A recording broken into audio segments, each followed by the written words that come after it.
500 cigarettes. I mean, 2 whole years. Wow. That's crazy. Keep it up, furry.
Which one of you gifted a sub to Works?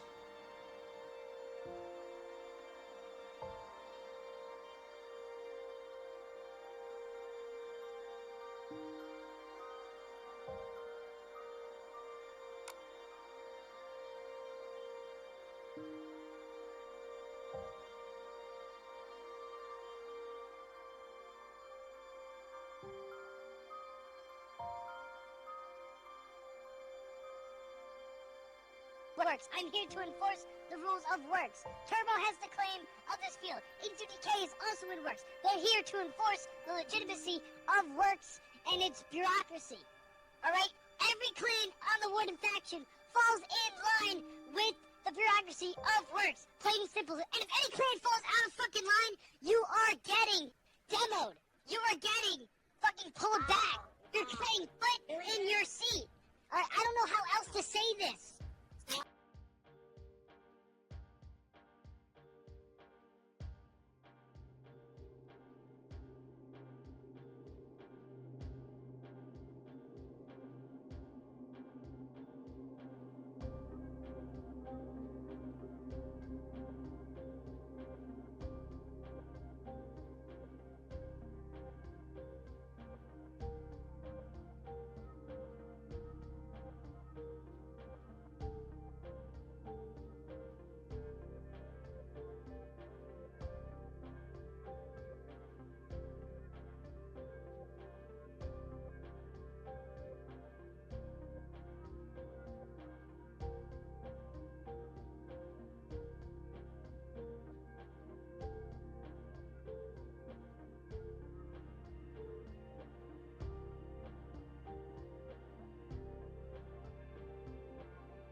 You know what? I haven't made matcha yet today. I haven't made my tea yet today. Why don't you all join me for it? That sounds nice.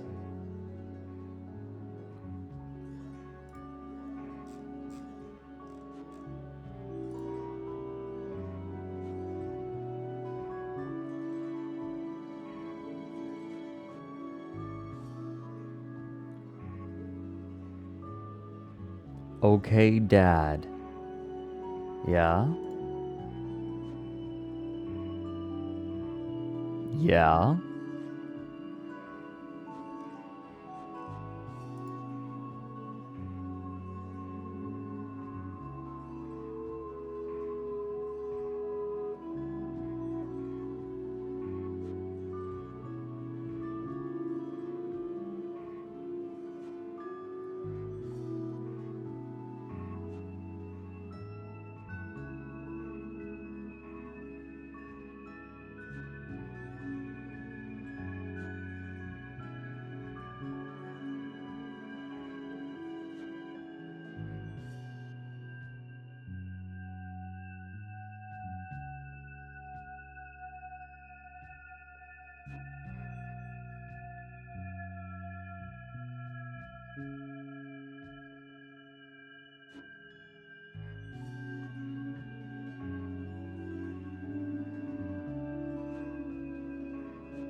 There we go.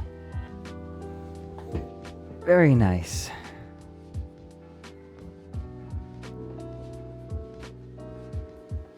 I think I added too much water again. It's a habit with this new chawan.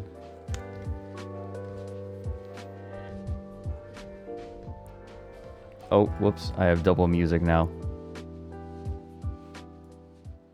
There we go.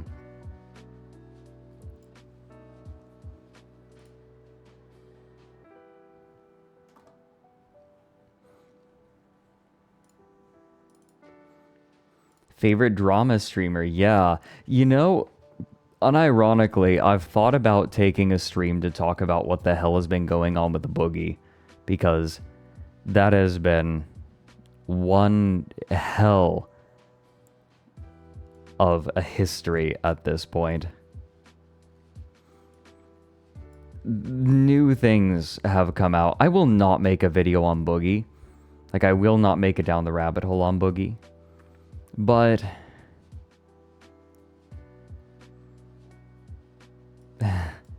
there is a certain fascination. Also, Mochi is hanging on by a thread.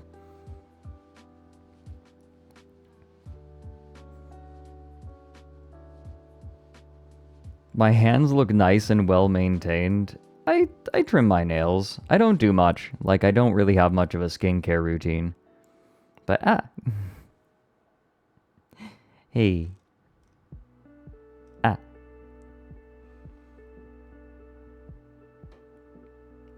No, Mochi's doing great. It's okay. Mochi's not desperately holding on. They're glued on.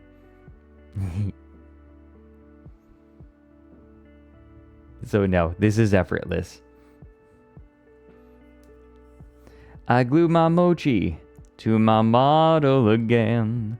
Oh my god. What did I do?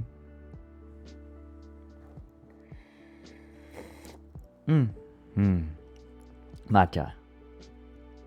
How's everyone doing today? I'm feeling pretty good. I am actually getting decent sleep. So I'm feeling quite alert. Feeling good.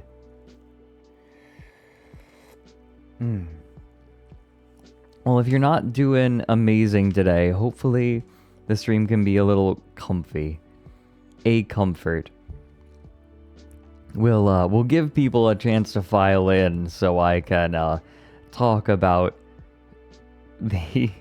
what is going on in Foxhole. Because oh my goodness. Let me put it this way.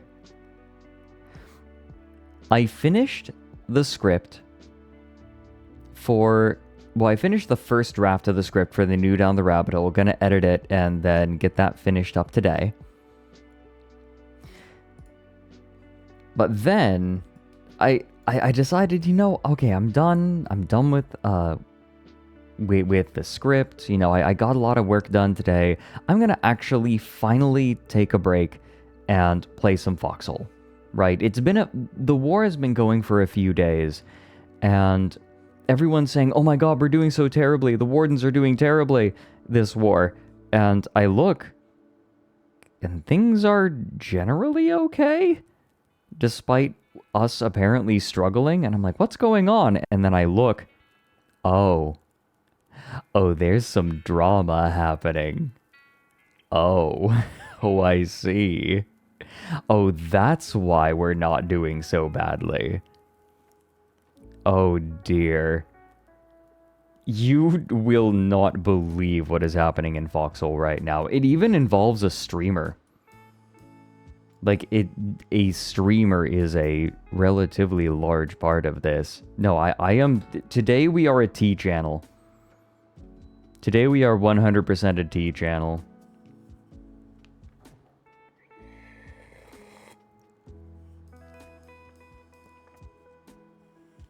Yeah, Ender, we're doing fine. Look at, like, it's been a struggle, but look at the victory points. The Wardens are up. The Wardens have One more victory point than the Colonials. Technically, we are doing better.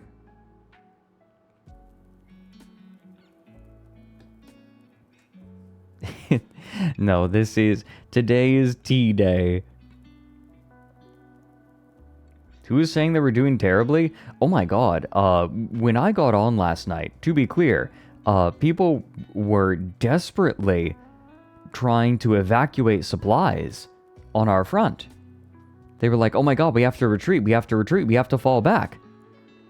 Like, Fears was doing that. And then I was like, I mean, we haven't heard anything from FMAT, and I'm like, until we get the order to pull out, I am going to continue stalking our bunker bases. I am going to, like, hold. And sure enough, our leadership decided to hold, and lo and behold, I look at the map this morning, and we've pushed back.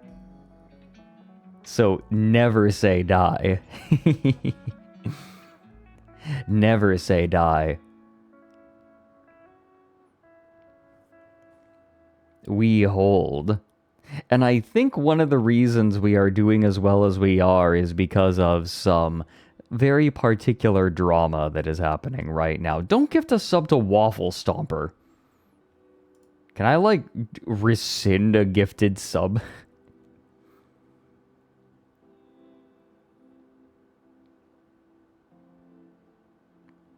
There was something happening at Spit Rocks. What happened was, the defenses were built relatively poorly. There wasn't AI. Like, AI wasn't set up. And so, the Colonials just bowled over us and smashed through Spit Rock. They were on the outskirts of the town.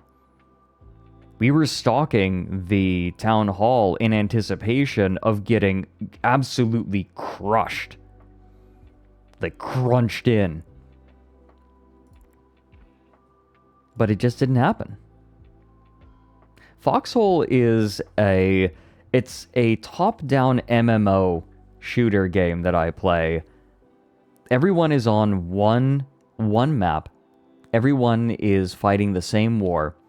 But all of the logistics, all of the production, all of the equipment has to be made and shipped by players as well. So it's quite unique in that way, and it's the subject of my next Down the Rabbit Hole, and it also is the subject of my obsession right now. I haven't been able to play terribly much because I've been so busy, but I jumped back in, and there is some spicy drama happening right now involving a streamer. A streamer is not at the center of it, but does play a part in it, a major part in it. If there ever was an FPS Foxhole, would that be more or less interesting? It wouldn't be more or less interesting. If the mechanics were better, I'd like it. I'd probably play that over Foxhole, but the style of game is less important. It's more the concept.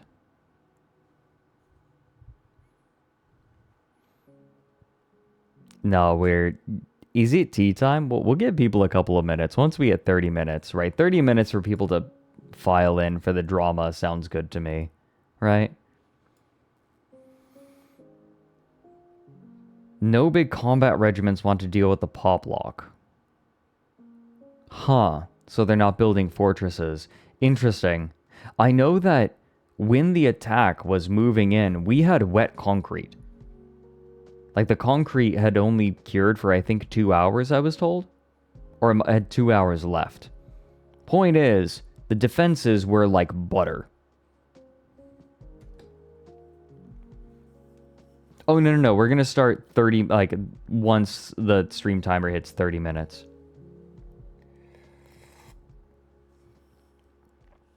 Yeah, it was Fears.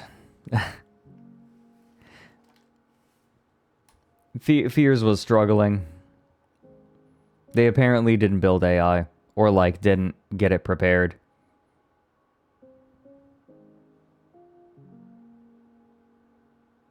We had wet concrete sounds like slang for we shat ourselves. To be fair, we kind of did shit the bed. Like, pretty bad.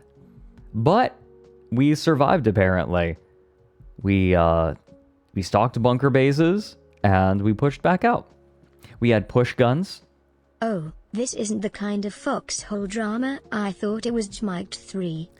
Nah, I'm gonna level with you. Furry drama, like, furry quote-unquote drama is either people trying to drive bad people out of the community, which is, like, just very unpleasant, or it's super petty. For as much as people say, oh, furry drama is so spicy, it's like not the fun kind. I don't know. I think there's like fun drama, and furry drama is never the fun drama. Yeah, high school tier. I don't care about, like, it does feel like high school. Because, look, furries are not always the most mature. There is...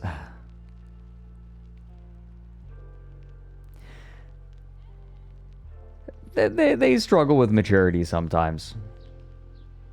I don't think that even furries would deny that.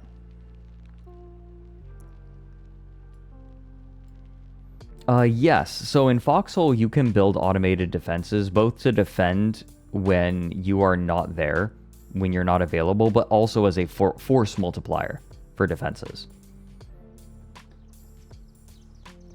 Furry can confirm. Yeah, the furries coming out of their foxholes to corroborate this. Adults are just big children. I remember being young and thinking that adults had everything together and feeling very secure in that fact. And then I grew up and I'm like, oh, nobody knows what they're doing. Oh, everyone is petty. Like adult life is just high school again.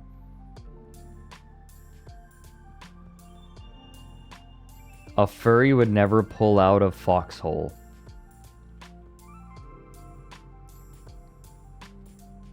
Great. Yeah, furry drama is either the pettiest thing you've ever heard or this guy is literally a criminal. Yeah. There is no in between. There is no in between. And sometimes, like, the person is actually an asshole, right? High school never ends. Yeah. No, it's true.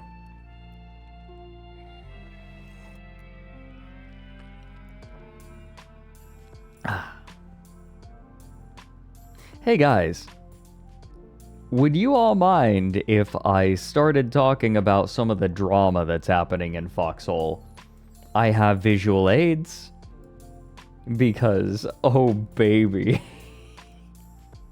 This is incredible, but it needs a little bit of explanation. Okay? So, let's go into Foxhole stats, actually. So I can explain exactly what I'm talking about. Let's take a look at a map of the game. So, to explain, Foxhole is a game that takes place on one large map divided up into regions. Let me pull up the media share. Here we go. Perfect. So, this is the map of Foxhole. It is very big. It takes... Oh god, how long would you say it takes to cross the entire map from, like, the bottom to the top? I'd say it's, like, hour and a half?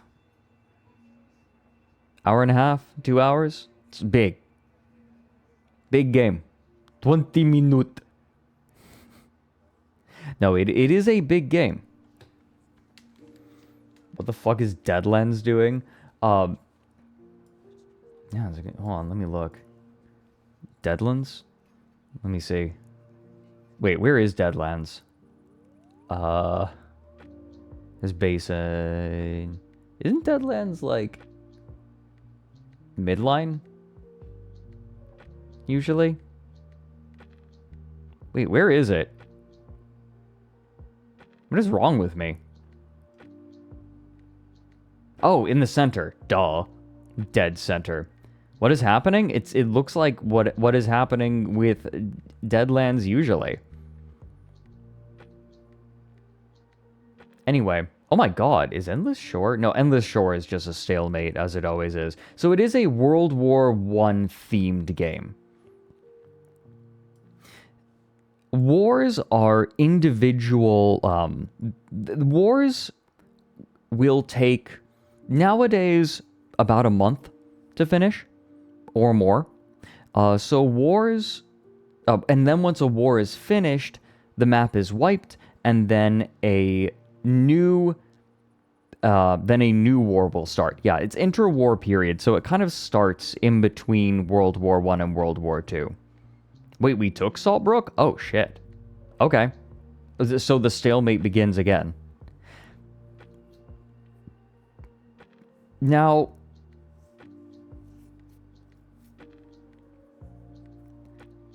when a war ends and a new war begins, right, there is a few days in between. But when a new war begins, all of the resources get shuffled. The locations get shuffled. Let me show you what I'm talking about. Let's look at a more detailed map. Let's turn on resources. So you see, here is scrap, here is oil, here, let's see, here is sulfur, right here are some mines, some salvage mines. All of these resources you need. However, the locations of these resources is shuffled randomly every war. So maybe like this component field might be a different field. It might be a scrap field next time, or there might not be anything here, right? So it creates variance in between. It creates variance in between wars.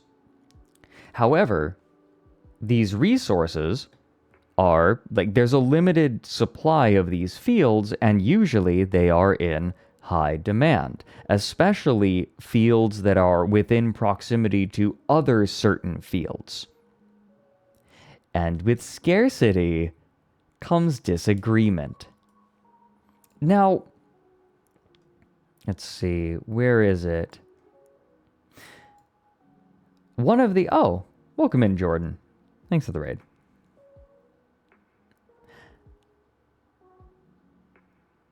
Sometimes there are fields that are particularly desirable, right? And sometimes you want to, so there are facilities, player-made buildings that you can make that can utilize these resources in specific ways. Some of the largest and most powerful equipment requires some of these things. And obviously, if you can build your facility on top of a field, then it is much more efficient. You can make a lot more. Now, generally, these fields need to be left open to the public to some degree, but if you are a person who needs a lot of coal, then it is very nice to actually have a facility on the field. However, there is usually only room for one regiment. 2, if you're feeling generous. But the thing is, frequently, regiments in Foxhole, big ones, don't tend to feel very generous, which creates problems. Now, in order to deal with this resource scarcity, each side has come up with solutions, social solutions, not enforced at all in the game. On the colonial side, the green, yeah, and we can, the green side have a system called sigil, and the wardens in the blue have a system called WERCS, W-E-R-C-S, the Warden Expedited Resource Claim System. You might remember, we talked about WERCS a little while ago. There was a dispute about something that was going on. To give a small recap, the Warden Navy, who are not known for playing nice, they got a low score in WERCS because they did not document everything that they did. And they do not agree with a lot of the scoring of WERCS. They believe that performance on the front should be weighted heavily, right? If you are a regiment that can get work done and take territory, then you should be rewarded. However, that doesn't necessarily factor into your ability to actually tend to a field and make sure that everyone gets what they need. So there is some disagreement about how it is to be done, right? A regiment that can get results, theoretically, should be given priority on a field. That makes sense, but that doesn't mean that they're going to do, that doesn't mean they're going to do well. That doesn't mean that they're going to be good stewards of the field. So, it's a complicated issue. However, the Warden Expedited Resource Claim System has done a decent job of keeping the peace. Even when Warden Navy pulled out this war, things ended up peacefully. They wanted a field. Everyone else let them have the field. Last war, or was it the war before, people got very unhappy and you ended up with this little bit of drama. With someone from WERCS, right? Everyone buys in. All of the big regiments have bought into WERCS, and that's why it works. But, when one regiment decides, actually, I don't like how everyone decided this, we are going to bully our way in, everyone's already made the joke, I'm not clever for it. Someone decided to come in and try to lay down the law, which created one of the funniest clips that Foxhole has ever produced. WERCS. I'm here to enforce the rules of WERCS. Turbo has the claim of this field. 82DK is also in WERCS. They're here to enforce the legitimacy of WERCS and its bureaucracy. Alright? Every clan on the Warden faction falls in line with the bureaucracy of WERCS. Plain and simple. And if any clan falls out of fucking line, you are getting demoed. You are getting fucking pulled back. Demoed as in demolished, as in people will come in and destroy your facility. You're being put in your seat. Alright, I don't know how else to say this. Now, this was funny. However, this got settled. Turbo and Warden Navy ended up sharing the field, and the war went on, and it went well overall, right? Like, things were fine, right? This all simmered down within a day. This war, there also has been some drama. Warden Navy completely pulled out of WERCS, but it ended up being okay because people said, okay, you want this field? All right, yeah, go ahead. Right? People played nice. The Wardens are relatively good at diffusing sticky, difficult situations, like difficult diplomatic situations between regiments.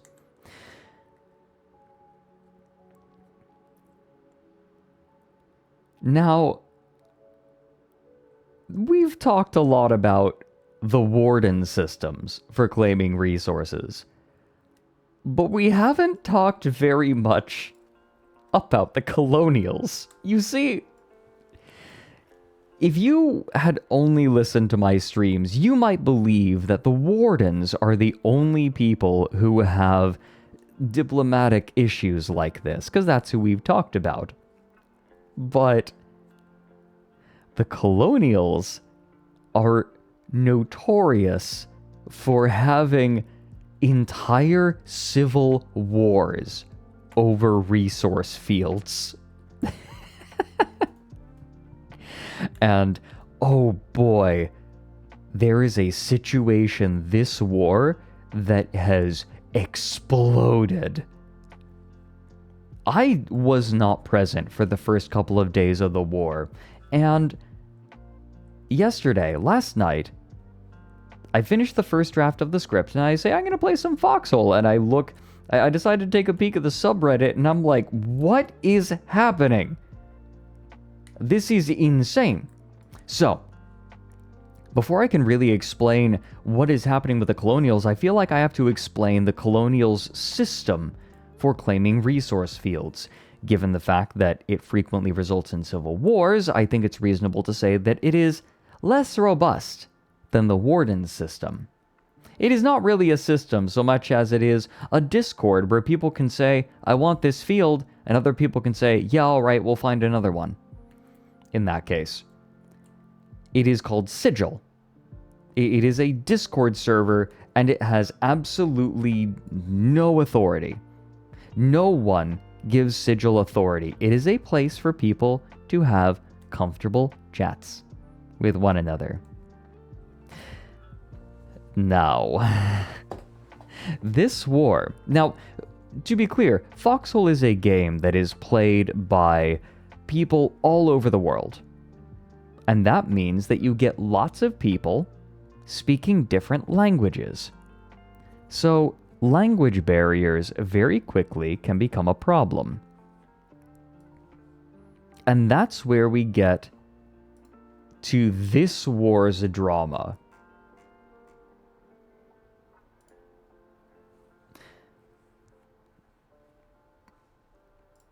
ACA is a Chinese regiment. They went into Sigil and they claimed a coal field.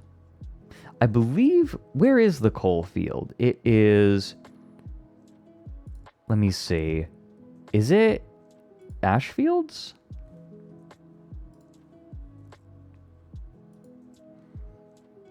Where is it? It's, I think, is it Heartlands? Or is it Red River? No, there are no Russians involved in this.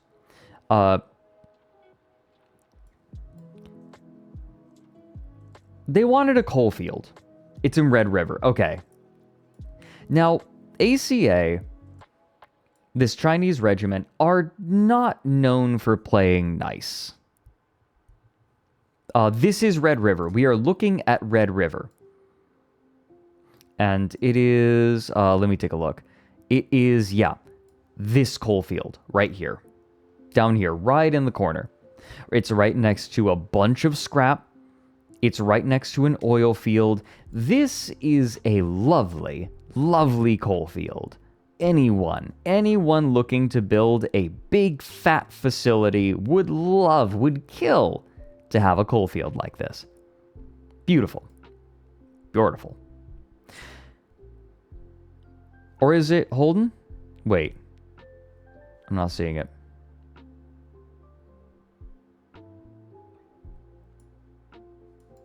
No, it's this one. Yeah, it's the one down here. This one, right here. Now, this Chinese regiment is not known for playing nice with others. Chinese regiments in particular are known for using a lot of underhanded and outright banned tactics. It was a Holden Caulfield joke. God damn it. +2. +1. I'll give you 1. So Chinese regiments are not known for playing nicely. In general, they will alt. They are known for alting. That is, making a dummy account on the opposing side to sabotage them and collecting intel, right, in ways that are explicitly banned by the game's rules. They also are known for mass reporting people, like false reporting people, just to get them out of the way. Like if someone is making a facility that they don't want, they'll just mass report all of the people in that regiment, get them banned, and then they can have what they want. Tiaul arrive, Diaul dumpy. To be clear, this is not a tactic that is unique to Chinese regiments, but it is particularly common in them. Yeah, it is cheating. Chinese gamers are known for doing this in all games. This is not exclusive to Foxhole. They are also just kind of bullies, right? Like, if they want something, they're going to take it, and god damn it, fucking Windows. I'm not setting up your cloud garbage.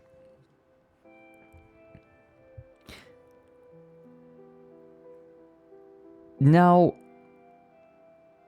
there is another regiment involved in this called WLL.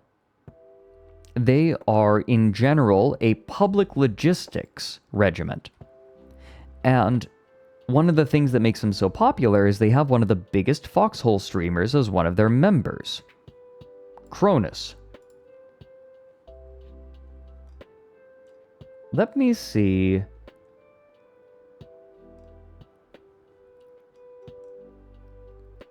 Let me see if I can find here. You know what?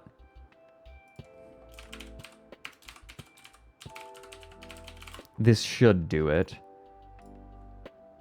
Is this right? Yes. Now, Cronus Winter is a relatively popular... No, Foxhole is not a big game, but Cronus, among Foxhole streamers, is one of the larger ones. You know what? You know what I should do? Let me open up GIMP. I am going to draw this for all of you. We're going to make a conspiracy board.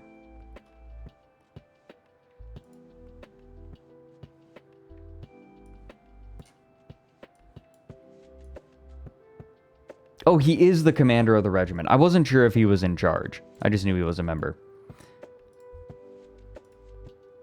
Let me just do a 1920 by 1080 background. We'll do a black background because that looks nice. Shit. There we go. Then we'll do white. Perfect. And we'll do a little bit of window capture.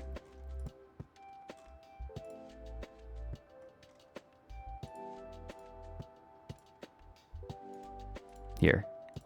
I think I have another. Here we go. Okay. Yee. So, you have ACA. Oh, shit. ACA.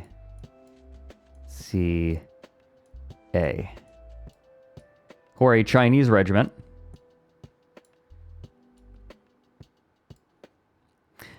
They, you know, they're known for underhanded tactics. But then, on the other hand, you have WLL. Right? Here are the two regiments involved. These are our two main characters. And they both want... How does it look? They both want a... Whoop, diamond. They both want the coal. They both want a coal field, right? They both want it.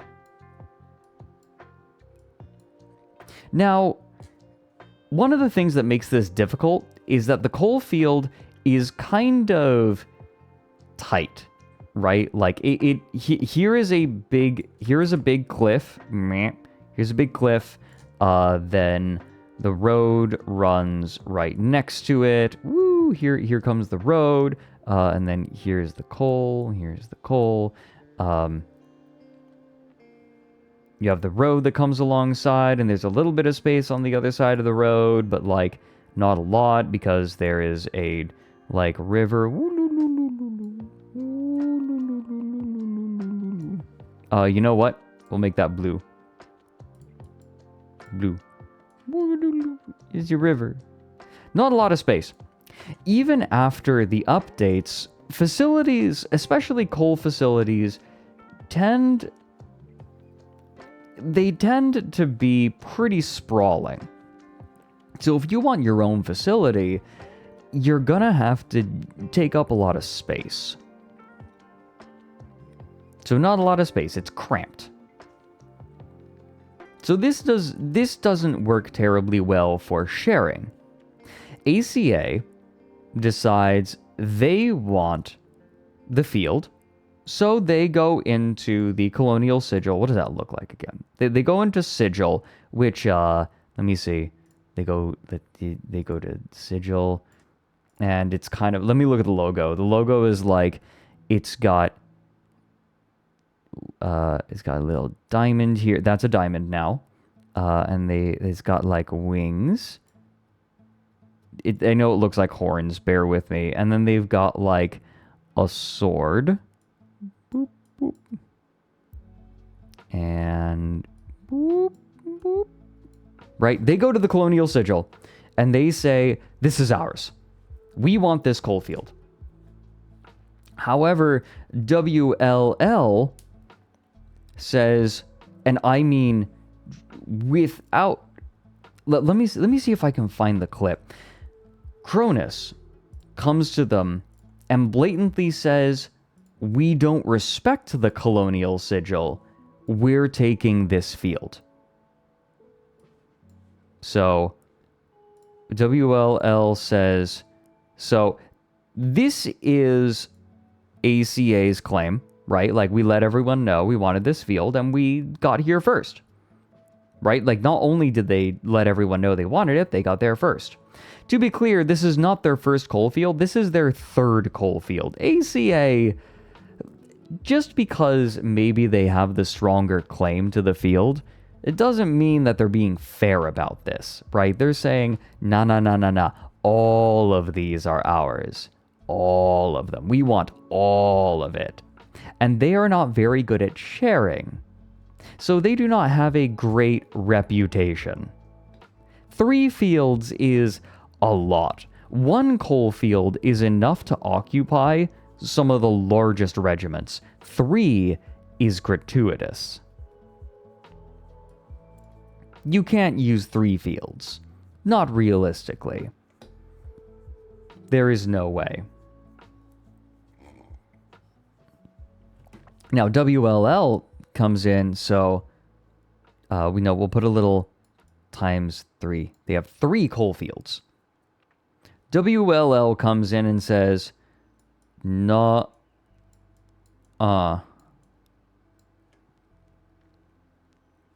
So, on its face, nobody is really being reasonable here, right?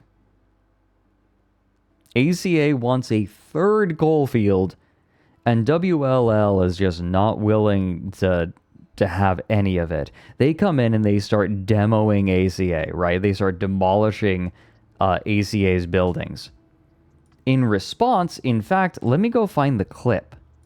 Let me see if I can find this clip. Did I save it?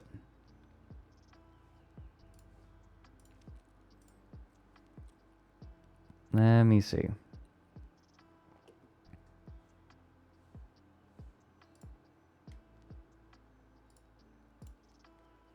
Do.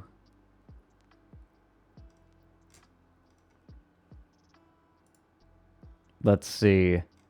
I'm poking.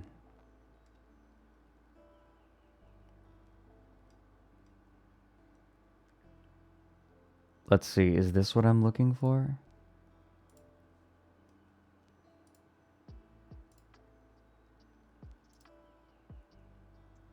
Here we go. We have some videos on the subreddit of people getting frustrated. Now, I need to be absolutely clear. As a warden, this is fantastic. Because every one of these people that is fidgeting around here, that is trying to take control of this field and is demolishing each other's work. All of this is work that is not going into fighting us. Right? This is good for the Wardens. There's a part of me that wants to see if I can supply them with weapons just to make it worse.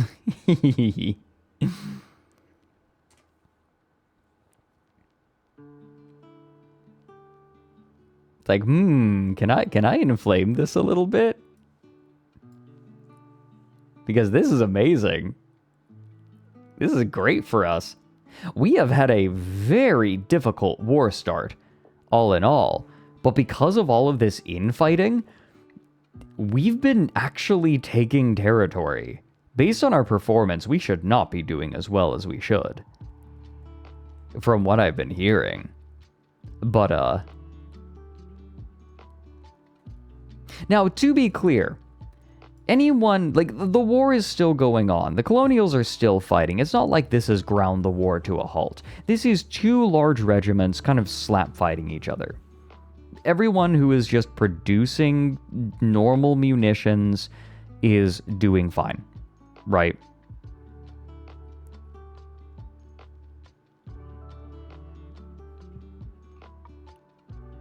Like, this is... Like, this is overall a small part of the war, but it is important. It is important.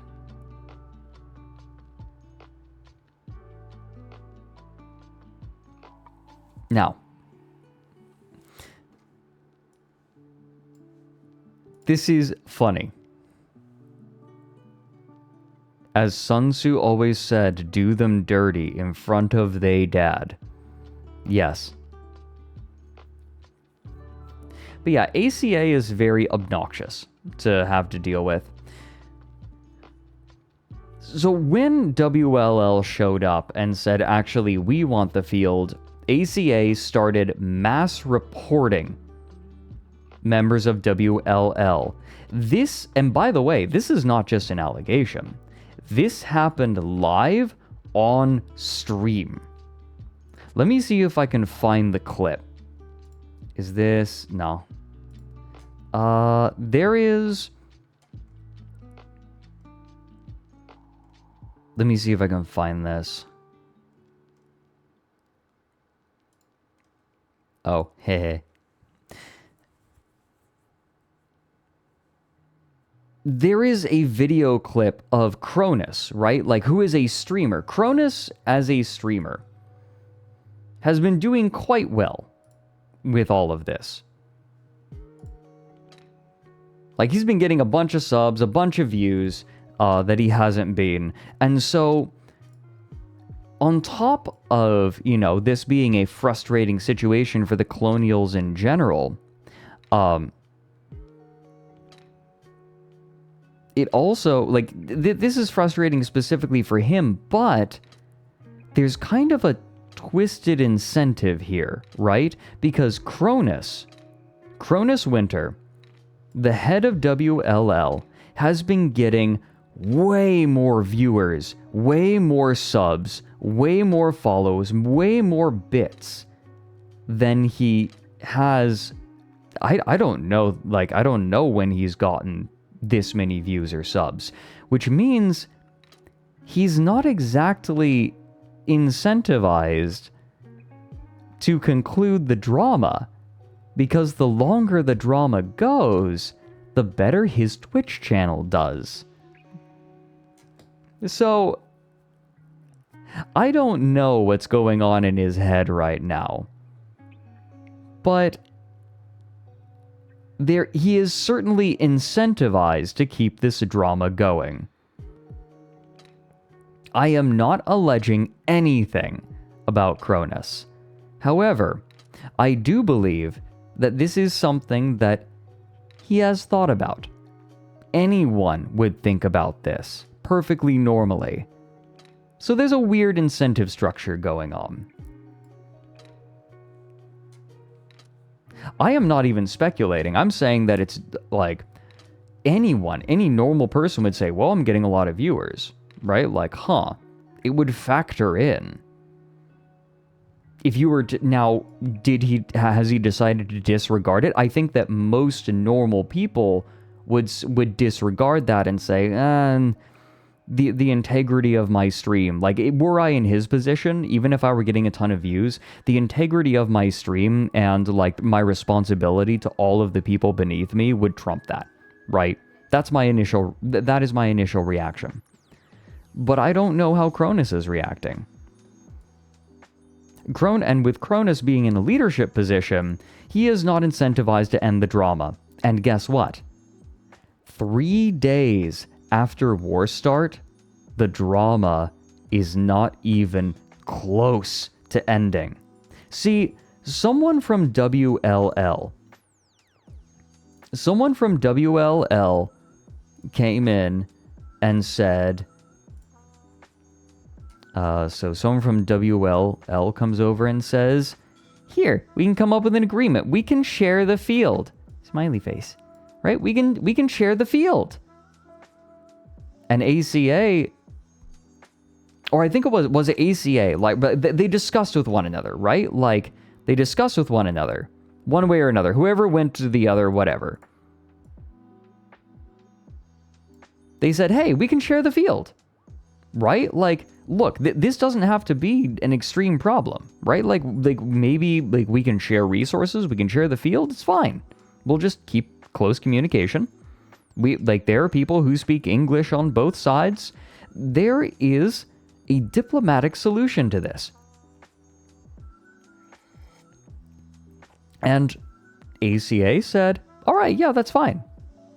Right? Like WLL said, hey, that's fine. All right. So situation resolved, right? It's been 2 days of demolishing each other's facilities and everyone piling in. At one point, there was like 150 colonial deaths. Like, people were absolutely slaughtering each other. ACA were like false reporting people on WLL. This has been a nightmare.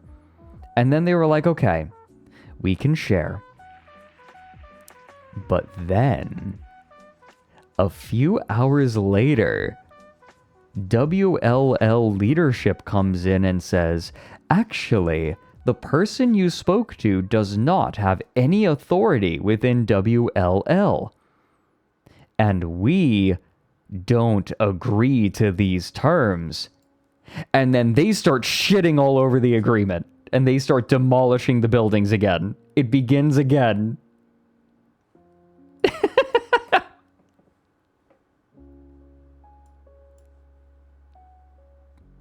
They say, actually, no. And the drama keeps going. Yay! As I speak, this is still going on. As I speak, they are still fighting each other.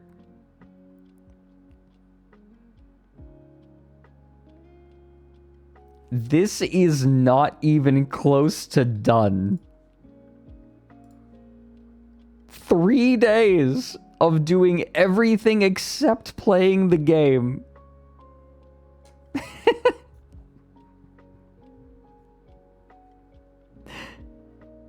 Being a colonial logistics main has got to suck.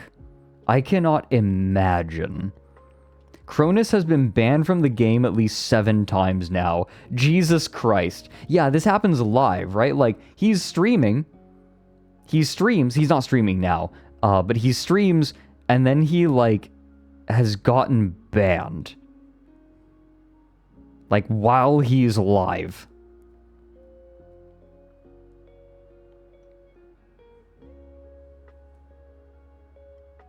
They were false report bans. Just false report bans. So far, the devs have not stepped in.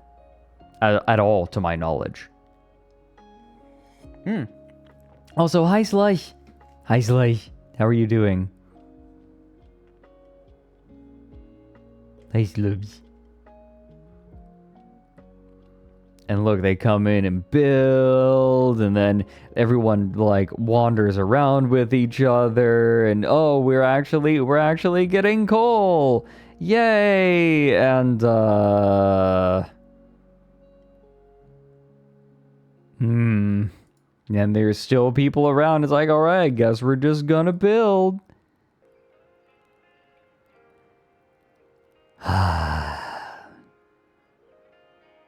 Oh, here. Sorry, you guys can't see. So he's just been streaming this whole time. This whole time. They will build up defenses where the other person wants to build. Specifically, I think one side was going to build across the road, and then the other side, in order to get in their way, started building up pointless defenses. Just to get in the way. Defenses that cannot be demolished by friendlies, I should note.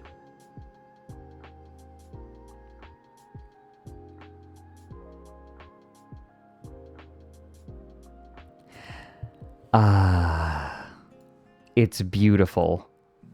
It's truly beautiful.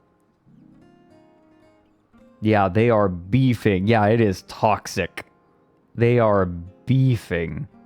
Now, to be clear, he got reported completely illegitimately. Like, anyone who's been banned from this so far has been banned illegitimately because of mass reporting. Mass illegitimate reporting. So, like, his bans have been completely illegitimate. He is not streaming right now. He is not live. Looks like he's just doing regular Logi stuff. But yeah, you can see there's an ACA guy. He's not happy. Yeah, a bunch of ACA people just trying to get in the way.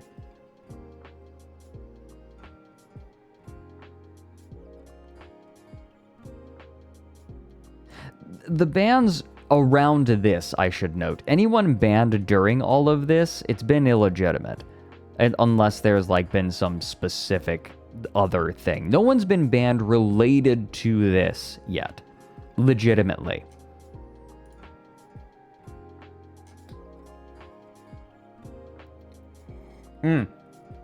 Now, there have been some attempts by Works to mediate this. Let me see if I can find it. Oh yeah, this was funny. Someone from WLL came in and said, even though ACA is claiming any conflict is over and they are sharing the coal field with WLL, they just all logged in and demolished all of the WLL facility and are back to mass reporting WLL members.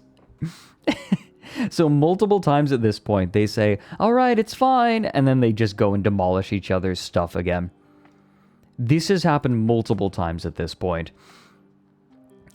Works decided, hey, we need to get in there and help them. That's clearly what we need to do. So some people from the Wardens decided to sneak in.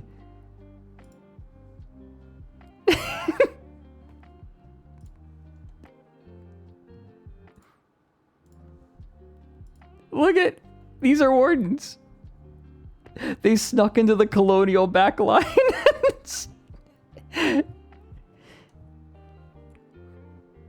And they tried to... Oh, right, it's muted. Hold on. Get the sign up. Come. Here. Coronas. Quick, come. Deploy it here. Quick. Get the sign up.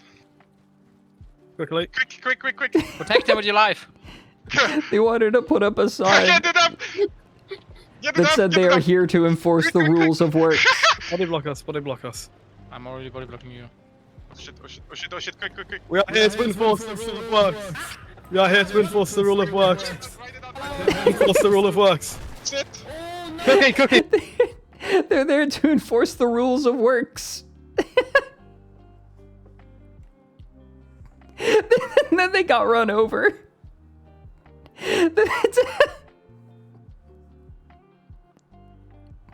They are here to enforce the rules of works. Turbo has the claim. ACA, WLL, get out! Turbo has the claim! Get out!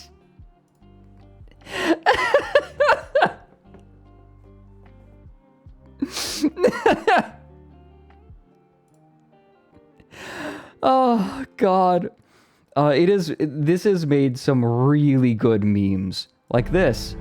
But when Right? two males square up, it's time to clear the arena.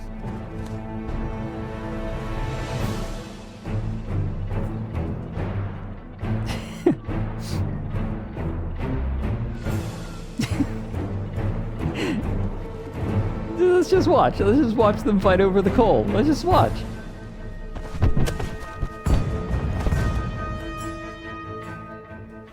Anything goes in these power struggles. Eye gouging is entirely within the rules. So is kicking below the belt. Tiao Bean. They totally should have labeled that kick to the nuts as mass reporting, right? Kennedy, thank you for the 70 months. Welcome in. And hey, Krusty Gold, thanks for the 8 months. I need to catch up. Nolani for the 11 months. Rate Lore for the 30. This, recruits, is a 20-kilo ferrous slug. Feel the weight. Every 5 seconds, the main gun of an Everest-class dreadnought accelerates 1 to 1.3% of light speed. It impacts with the force of a 38-kiloton bomb. That is 3 times the yield of the city buster dropped on Hiroshima back on EA. Back on Earth.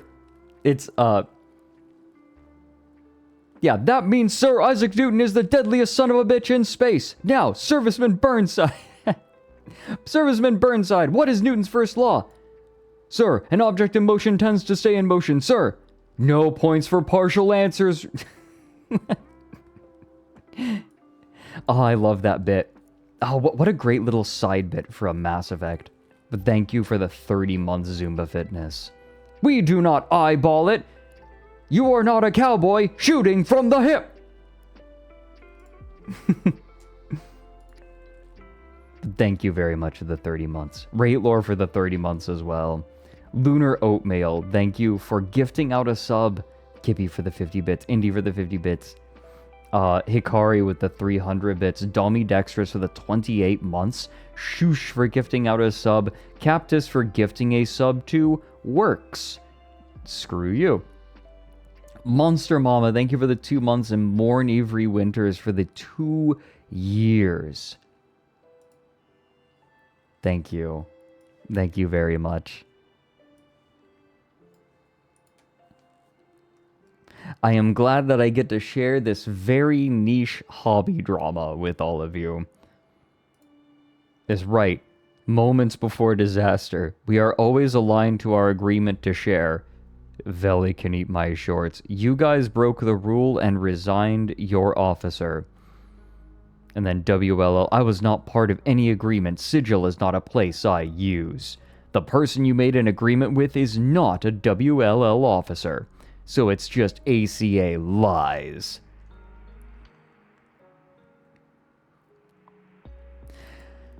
Ah. 3 coal fields. What the fuck do they do with 3 coal fields? Dude, like, okay. If you claim a coal field, and then, like, everyone claims the coal fields they want, and there is a leftover coal field, then you claim any leftover coal fields. What do you do with 3 coal fields? That is a lot of coal. There is no way you have that many people using all of that coal. Oh yeah, Coal Wars. ACA miners attacking Fort Cronus during the Cannon Smoke Creek War in 1901.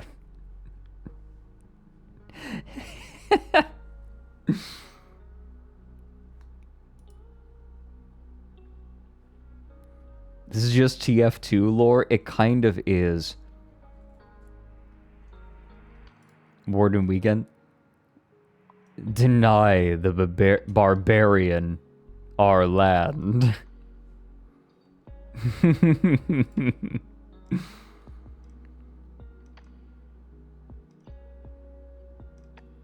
Let me see. God, this is probably my favorite part of the whole thing. Full UMA.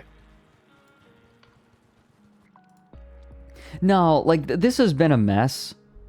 I don't think I'm on anyone's side. I'm just eating popcorn. I think they're both obnoxious in this. Oh yeah, another warden made their way into the back lines and was there to enforce the rules of works. No, we didn't build on the east side. This is what I was talking about, building on the other side of the road in order to prevent them from building.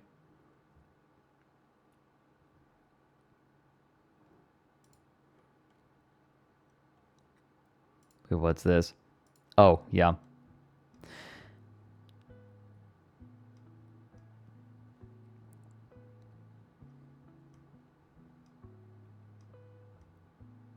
But yes, this is very amusing to me. It's a little bit scary when it's happening on our side because, like, we have a lot of our... I don't want a lot of our fighters on our back line squabbling over garbage, but...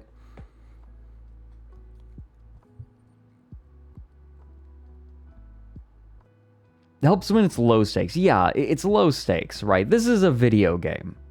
This is just a video game. And so it's fun to peek in, right? This is fun.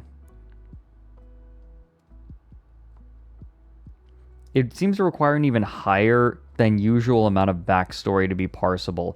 Yeah, it's true.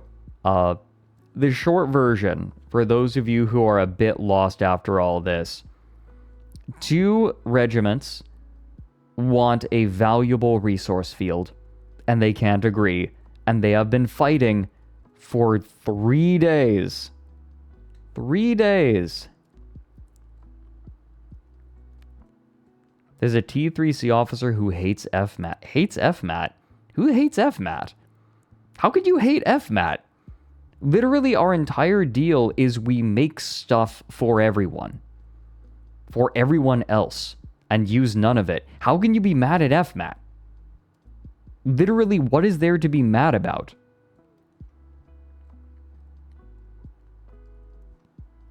No, said by the FMAT. Why do you think I stayed with them? Why do you think I'm still with FMAT? That's communism. It's the kind of communism where it's like, I make stuff and you use it.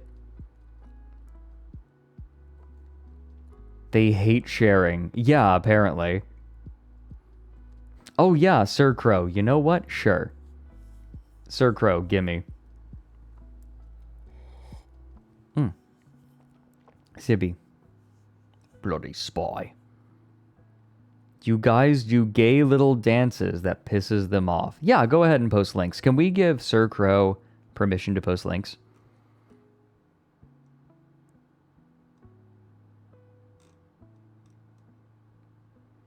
There we go. I think, you know what would be really fun? You know what would be really fun? If we took hobby drama, like personal hobby drama from chat, like their experiences, or like, I'm sure lots of you are in very specific niche communities. I would love to hear your experiences. You're bigger and more well-known. Okay, gotcha, Ender. Gotcha.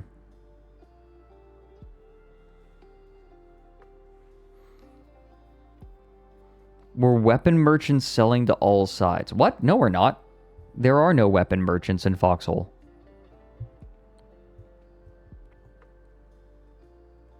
There's none.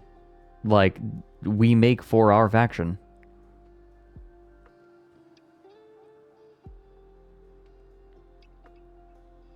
I think, like, hobby drama can be fine because it's low stakes, right? There's kind of a fascination with the way that these communities' social situations work. Okay, Farah, it was kind of a joke. I have no idea how I would inflame that situation. Is Oryx here the big guy in the front or back of this room? Didn't work. Bad request.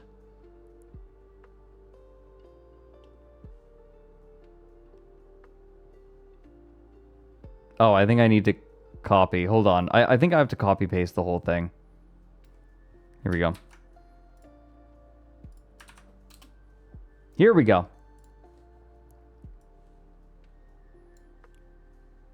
Is he in the front or back of the room? It's not really a room. Like, it's open. He's not, he's like floating. There's no floor in front of him. Like, there's no floor beneath him. Here, look.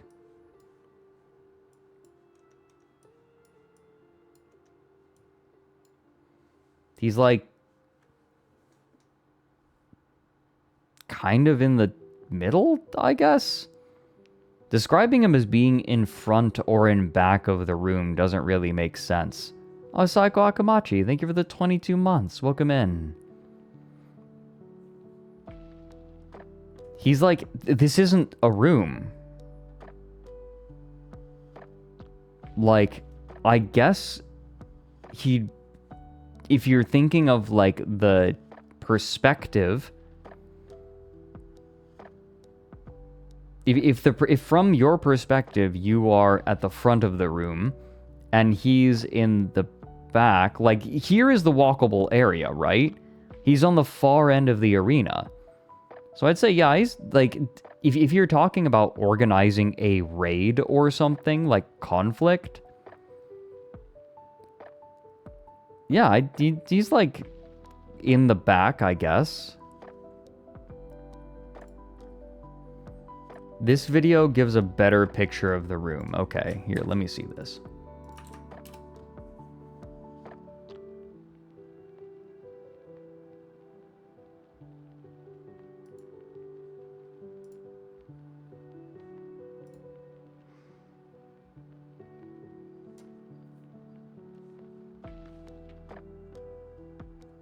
Wow, YouTube takes a million years to load.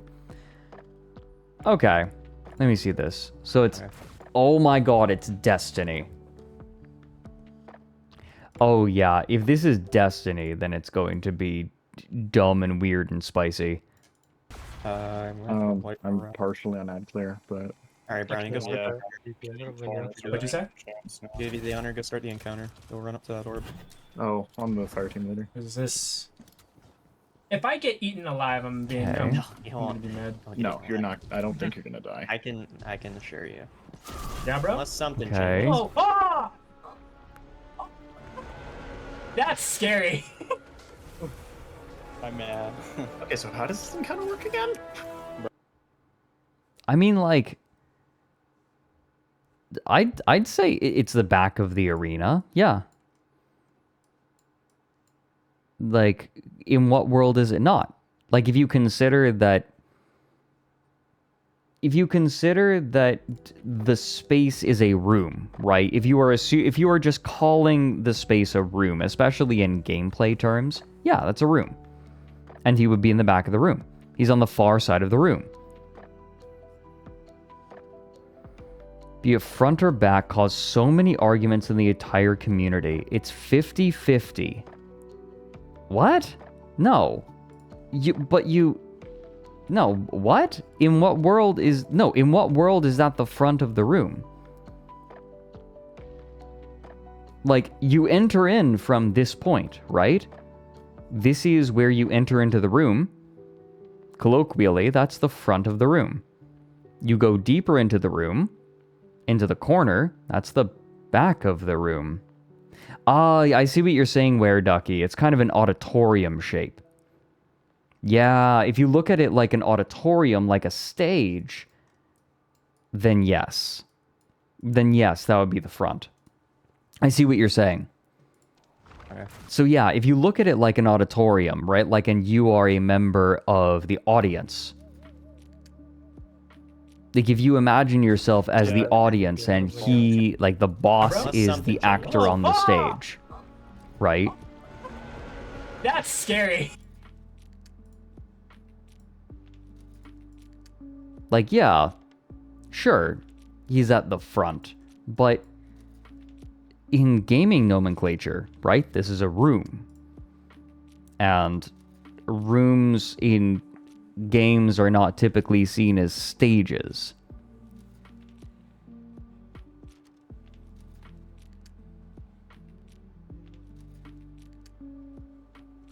No, I feel like it would be weird to say that he's at the front of the room. I get what they're going for, but it feels weird in gaming nomenclature.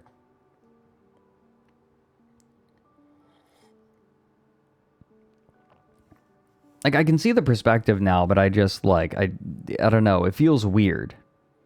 Because if you think about it as a room, a boss room, a game room, there are plates in the encounter. People usually call plates front left, front right, back left, back right. Imagine trying to do this when everyone has different versions of what they think the front and back. Well, I mean, like, at that point, just say, okay, we're going to establish what we mean.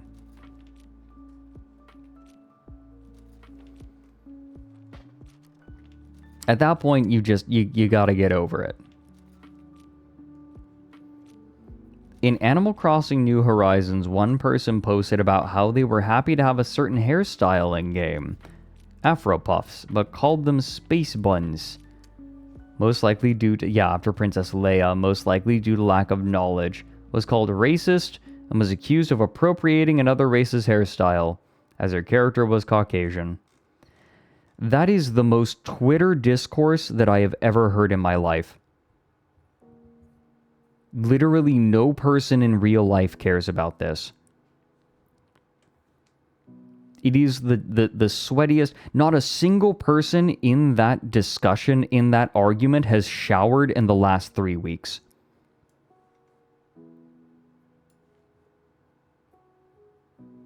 They've been too busy posting on Twitter.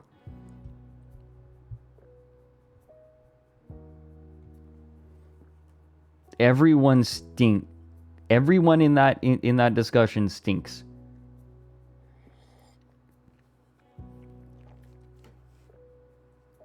Twitter is unhinged. And it's gotten worse ever since they added a direct monetized incentive for posts to go viral. Attention, just because you get a lot of attention doesn't mean you are correct. You will get an audible sigh. I see, Crow. See, this just confirms my suspicion that everyone who plays Destiny is miserable. It seems like a miserable game.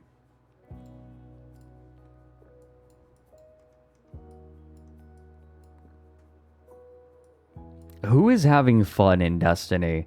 Who's happy to be playing Destiny?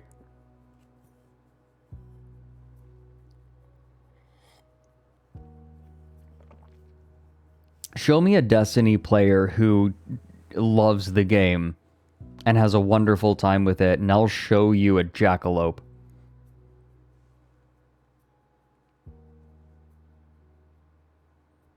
Like, I'll go and...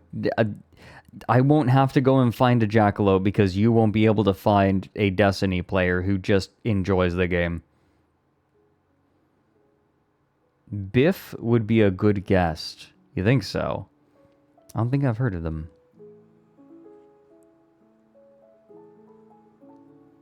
The investors. Ah. Welcome, Moth Fossil. Hi. Destiny 1 was alright. A lot of players severely burnt out. Yeah, play something else. Play more than one game. Would recommend it. My name is Biff is basically the Vati Vidya of Destiny. Okay. I don't know who Vati Vidya is, but I'm going to have to assume.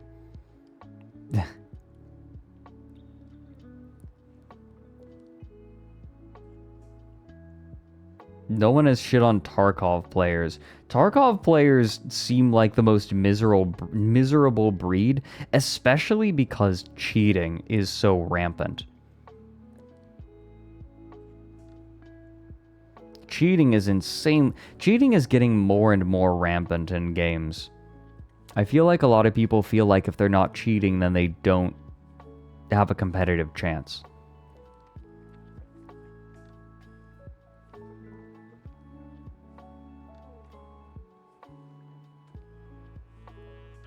Sniff the new chatter. Sniffa. In single-player Tarkov can confirm. Also, didn't the devs try to milk hundreds of dollars out of each individual person, saying... There was a really big pricing controversy recently where the PvE game mode was being barred from people unless they spent like an obscene amount of money. The $250 expansion, yeah.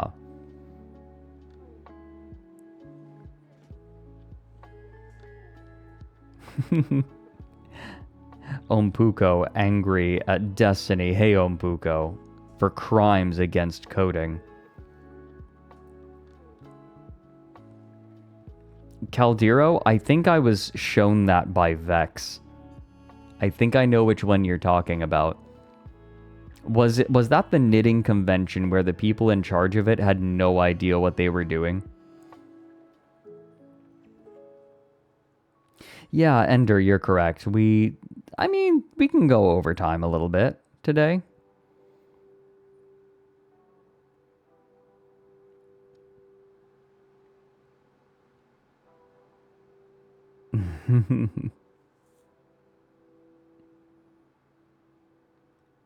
Fiberfest. Yeah, there is a knitting convention that went so badly it was dubbed Fiberfest.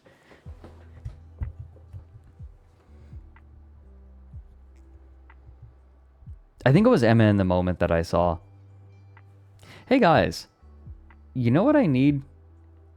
You know what I need? Well, I need tea, but also I want to check out art. Oh, just quickly before that, we have a new short. Allow me to show you our new short.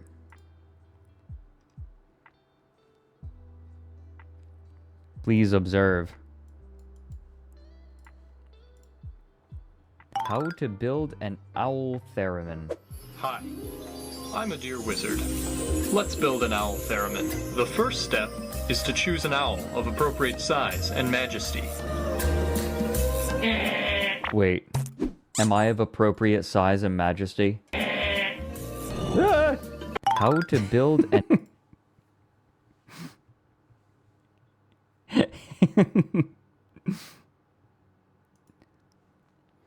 Am I of appropriate size and majesty, everyone? Okay, one more time. An owl theremin. Hi, I'm a deer wizard. Let's build an owl theremin. The first step is to choose an owl of appropriate size and majesty. Wait, am I of appropriate size and majesty? How to...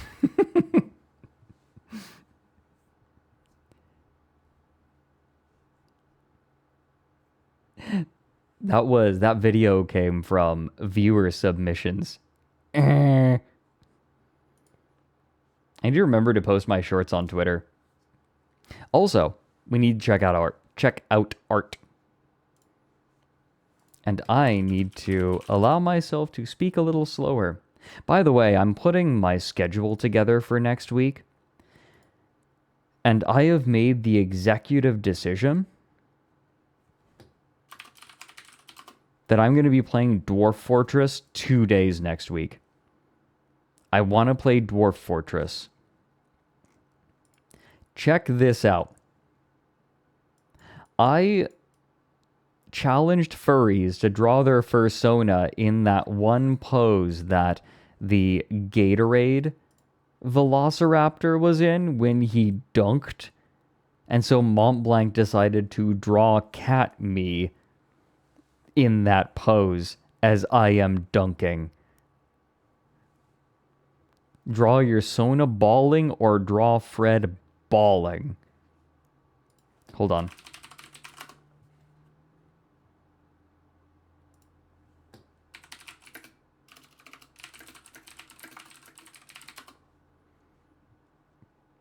Here we go. Stupid man thing! I'm fucking bawling! I'm fucking bawling. This is actually awesome though, Mont Blanc. I love this.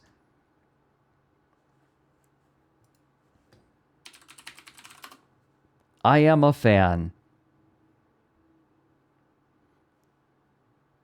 Oh yes, and I did retweet something from memes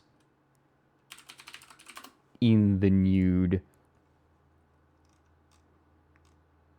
There were, we saw that. Yes. Yeah, Nerdwolf decided to share this. It's Fred with Nick or anyone from VFur. Komm trinken. Ich will nicht. Komm schlafen. Ich will nicht. Komm spazieren. Komm spazieren. Ich will nicht. This song is rancid. It's German, in case you're wondering. Komm tanzen. Ich will nicht. It is rancid. Ich will nicht. Komm trinken. Ich will nicht. It's a Russian... Yeah, it's German in a Russian accent. Komm schlafen. Ich will nicht. Furry detected. Shut up. East Germany, horrible Germany. It's like... it's literally just, come dance, I don't want to. Come drink, I don't want to. Come relax. Or like... Spazieren? Hold on, no, that's entspannen. It's, Spazieren. Oh, walk. Right, like, come walk with me. Right, come walk. Spazieren is, walk. Like, go on a stroll. A leisurely stroll.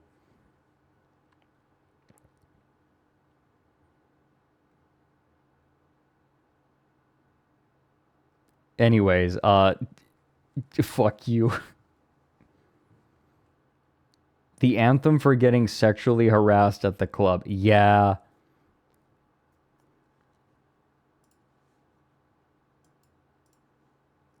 Oh my god! Who the fuck?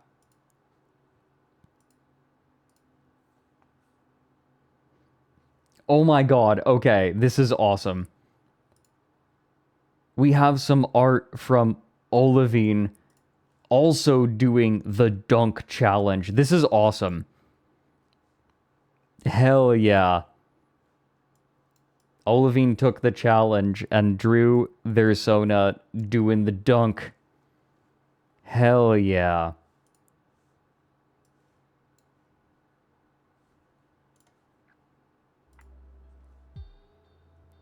Stupid owl thing. I'm fucking bawling. This is sick, though. It's good to see your art again. It's been a while. Love this.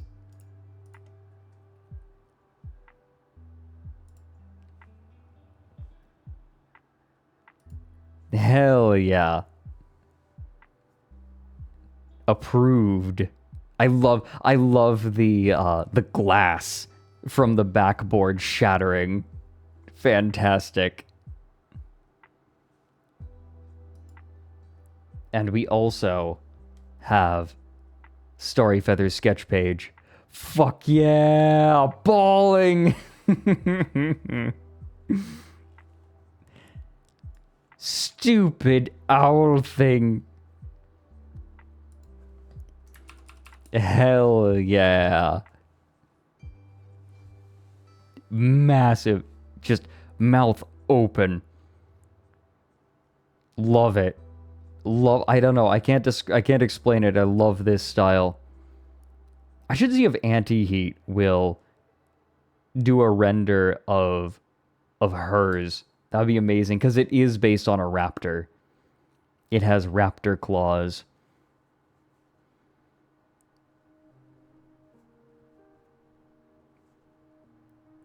Oh, yep. There's me in lore. Right? Like, oh yeah, I am a mysterious denizen of the library that stores all of human experience. And then Stream is just, oh my god. Come. Also, stick mochi to the ceiling. Good. Good. Iconic. My long... It's not iconic, it's just recognizable, my long... I do have long blonde hair. My hair is getting long again. It's like... I'm letting it grow out. It's down past my collarbone at this point. It's been a long time since I've let it grow this long.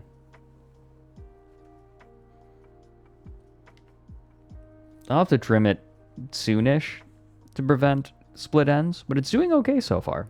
It's doing well. So, wait. Man, this sucks. What was this in reference to?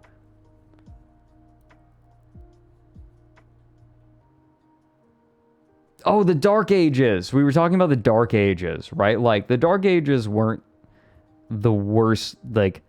the worst thing of all time, right? Like, it wasn't... like, people make it out to be even worse than it was, but it still sucked.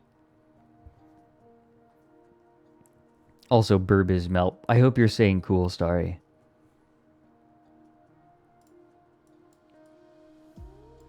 I hope you are staying cool. Okay, so here's what we're gonna do. We have some cool space learning to do. But first, I need to make some tea. So I'm going to get up. I'm going to stretch my legs, stretch my arms, get myself a sippy. Also, Hans, hey there. I've seen you in chat. Yeah, you missed the Foxhole drama, I'm afraid. Oh, no worries, Starry.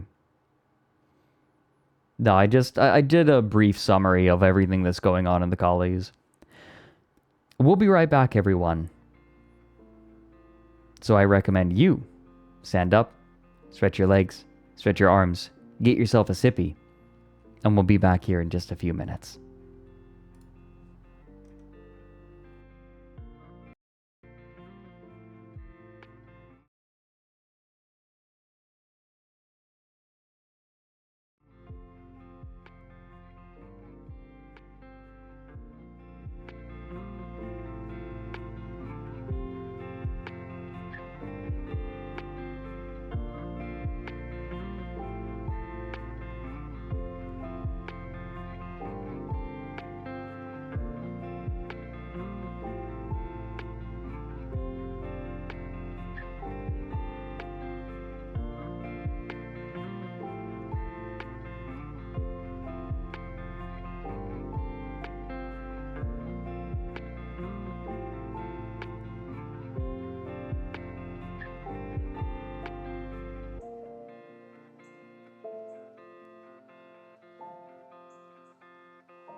Ah, hello. I have my tea. Though then again, you probably know that now. I'm glad that I get to share making tea with you guys. It's nice. I think it's comfy, right? It still lets me get up and stretch. What pocket scale do you use? I don't think it's even... There are a million scales that are exactly like it, made by the same manufacturer. I couldn't tell you precisely which one anymore.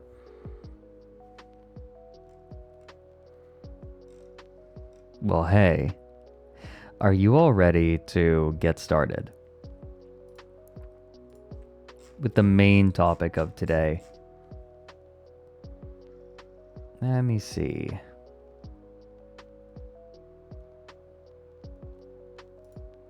Here we go. I'm looking forward to watching this. This is an old Nova doc that looks really cool. About a near disaster in space. Archived from a VHS. Hey. Hey. Did I miss any subs? Oh, Livisoros, thank you for the 10 months. Oh, and Kippy, thank you for the 50 bits. I did see that. Oryx is in back, 71%. I did kind of skew the results, probably, because of my opinion. And did I call out Saiko Akumachi? Thank you for the 22 months.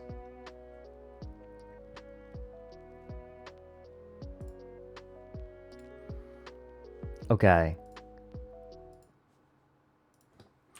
And I mean, it is about the Russians going to space, right? It's about the Russian space program specifically.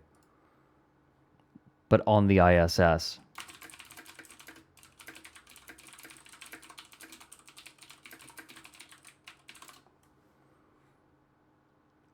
Here we go. I'm escaping to the one place that hasn't been corrupted by capitalism. Space! That's where we're going today, everyone.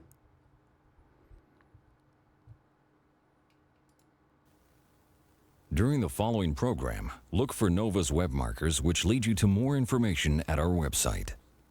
Do you think it's still around? Tonight on Nova, 250 we should check that. miles above Earth, disaster strikes the Russian space station. I could see a very large flame, smoke billowing out. I knew we had been hit. I was totally ignorant of what they were doing. No one at NASA knew what the Russians were doing. 4 men survive to tell the truth about Mir. Terror in space. Or was this Mir and not the ISS? Still up. Damn.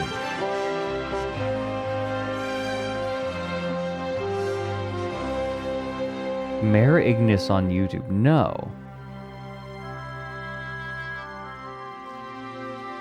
Major funding for Nova is provided by the Park Foundation, dedicated to education and quality television. This program is funded in part by Northwestern Mutual Life. Oh, which has been we're protecting watching families and these businesses ads for generations. Have you heard from the Quiet Company? Northwestern Mutual Life. And by iOmega, makers of What is personal this? storage solutions for your computer. So you can create more, share more, save more, and do more of whatever it is you do. iOmega, because it's your stuff. And by the Corporation Hey, Cheesy, for Public thanks for the raid. Broadcasting and viewers like you. Like you. Thank you. To be clear, by the way, I grew up watching Nova. This was formative for me. If you want to get to know me, watch Nova. Hello, Cheesy. Nearly 250 miles above the Earth's surface is the Russian space station Mir. Yeah, it's Mir. Whoops. Mir is one of the oldest spacecraft still in use, and Russians have been living there for over a decade. Not anymore. Yeah. In 1995, NASA began sending American astronauts to Mir to work side by side with Russian cosmonauts.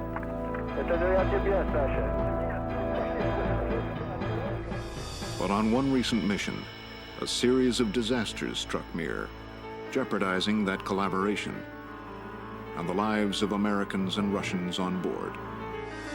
I would not go back again. I've done it. I'm done. I got out of it alive. Talking about it like an oil rig One of the most engineer. terrifying chapters in the history of spaceflight began with high hopes. In February 1997, 2 Russian cosmonauts were departing for a routine tour of duty on Mir. Just want to give you a little tour of Mir. I'm Jerry Linenger, of course, and I'm in the base block. They were joining American astronaut Jerry Linenger, who had been sent to Mir about a month earlier. When the time's available. Jerry's new commander would be Vasily Sibliev, who had spent almost 7 months on Mir on a previous mission. When I was a little boy of 7, I heard that Yuri Gagarin had gone into space, and I was immediately infected with the idea. It started off as an impossible dream. Engineer Sasha Lazutkin was visiting Mir for the first time. In kindergarten, I once jumped from a high wooden tower, and someone called me Sasha the Cosmonaut. That was it for me. I don't remember ever dreaming of being anything else. Vasily and Sasha were the 23rd Russian crew to fly on Mir.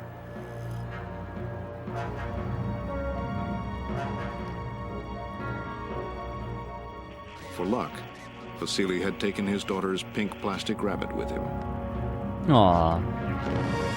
And on this ill-fated mission, he would need all the luck he could get.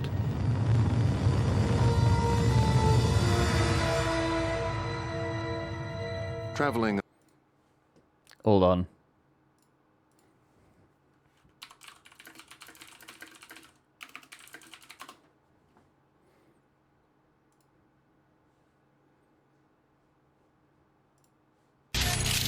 Last month, the notorious paedophile Sidney Cook was blasted into space to spend the rest of his life aboard a one-man prison vessel, posing no further threat to children on Earth. But it was revealed that an 8-year-old boy was also placed on board by mistake and is now trapped alone in space with the monster. A spokesman said, "This is the one thing we didn't want to happen." God, I love that clip.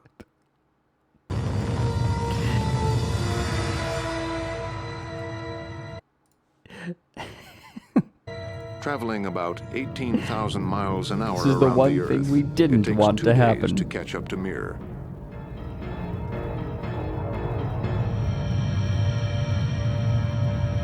No, it's not real. It's fake. It's fake. No, that didn't actually happen. We do not blast prisoners into space. It's from Brass Eye. It's from something that makes fun of the news. On board by mistake and is now trapped alone in space with the monster.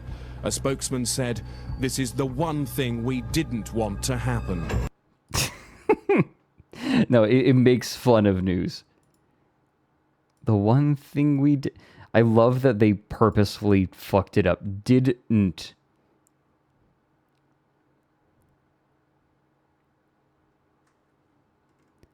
Didn't.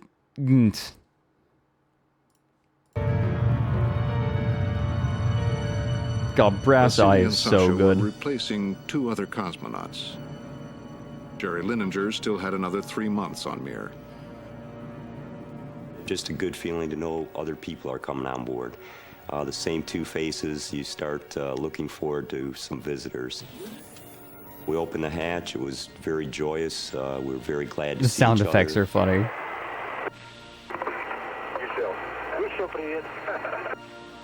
And facility says hello to everybody. I guess I had a sense that I was doing something good for the country. I was a U.S. Navy officer, and I always Lots felt a of sense stock of sound duty and effects. patriotism. I think I was about 14 when I saw the moon landings, and I said, man, I'd like to do that someday. This is the one thing we didn't want to get happen as a lucky sound routine. That would be good. Vasily's previous tour on Mir meant he quickly adapted. It would be very good to have that before the next Dwarf Fortress stream.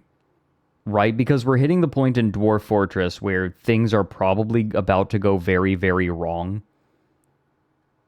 So, this is the one thing we didn't want to happen would be good. Adapted to living in space. Sasha was not so fortunate. I was absolutely amazed when he started to do somersaults in front of us. As far as I was concerned, to hell with his weightlessness. Me, I just felt sick. Mir is a complex feat of engineering. It is actually 7 individual modules, launched separately and docked together to form one large space station. Insanely complicated. The first building block, the core module, was placed in orbit in 1986 and contains astronauts' living quarters and the station's controls. Then modules called Kvant 1 and Kvant 2 with scientific instruments and a shower were installed. In 1990, another scientific laboratory called Crystal was added. American astronauts usually live and work in the Spectre module, launched in 1995. Mir was completed with the addition of the Priroda module and a docking module for the space shuttle. Cerveza Cristal. Every few months, supplies are sent up to Mir and trash is removed in unmanned cargo ships called Progress. Cosmonauts arrive and depart in Soyuz capsules.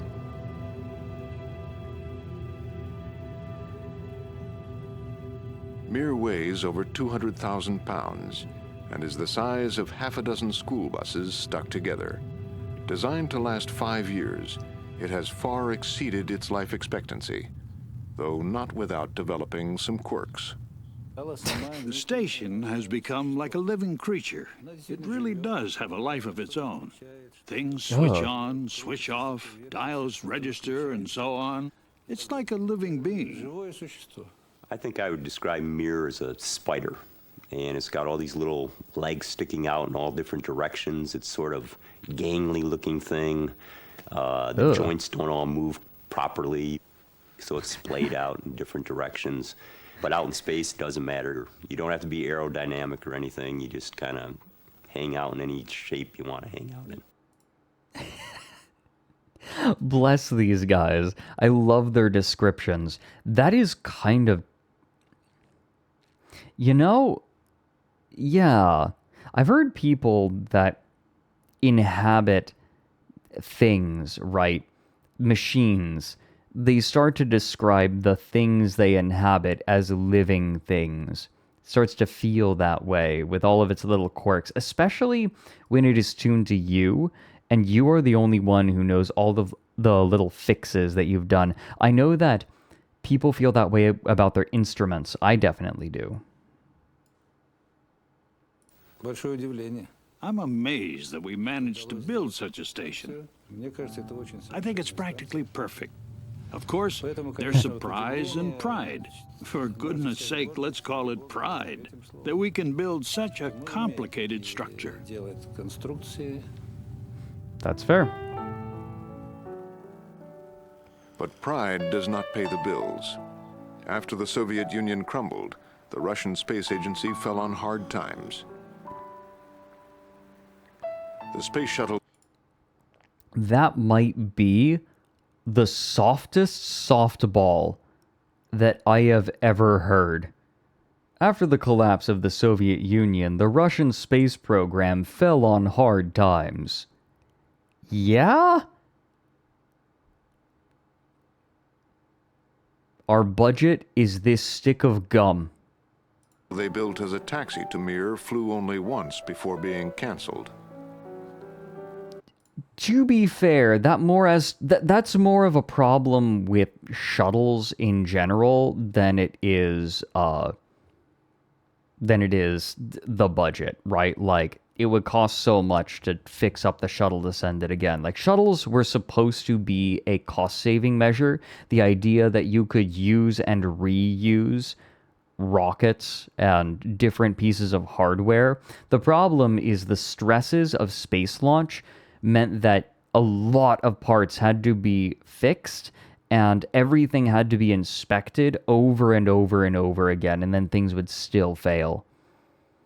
Like, shuttles ended up not being the cost-saving measure that they thought it would be, and that's why the shuttle program in America has fallen by the wayside. It fell by the wayside pretty early on in favor of, like, the ISS and rockets, reusable rockets. Buran was a marginally better design. I don't know enough to speak on that. Yeah, the Discovery disaster was a result of... That was more a result of the culture at NASA than anything else. Yeah, shuttles were an interesting idea, but they just didn't pan out. Realistically, they had almost nothing after about 1991. Their program spending was severely reduced. Their big dreams were all being put on hold. And the Mir station was being maintained, but barely, and they were not able to launch the new modules to it. So I think it was an economic reality to them that they needed a partner, someone to work with, and with our space heritage and theirs combined, it made perfect sense. To raise cash, the Russians invited paying guests on board. This is a historic moment, and I'm just very excited. Mr. Kopchev, I want to give you a hug. NASA paid Russia $400 million to send its astronauts to Mir. Driving this deal was the new International Space Station, or ISS, now being built by the United States with the help of Russia and other countries. ISS Russia and other $20 countries. billion orbiting laboratory. You know, and other countries. You know, whoever else, whatever. Not a big deal. More than 5 times the size of Mir. Astronauts from all over the world will live and work here for months at a time. To prepare for this high-stakes venture in space, NASA wanted to train its astronauts on Mir. That angle of Mir is peculiarly imposing. NASA wanted to train its astronauts. I guess because it looks kind of like an impossible tower, doesn't it? Hey, Hina. How are you doing? Good to see you. We're learning about space today. Astronauts on Mir. Commander Sleep Station. Jerry Linenger was the 4th U.S. astronaut to be sent to Mir. The crews are really there to study long-term endurance in space, but it's not all work. Shortly after Sasha and Vasily arrived, the departing crew decided to hold a party.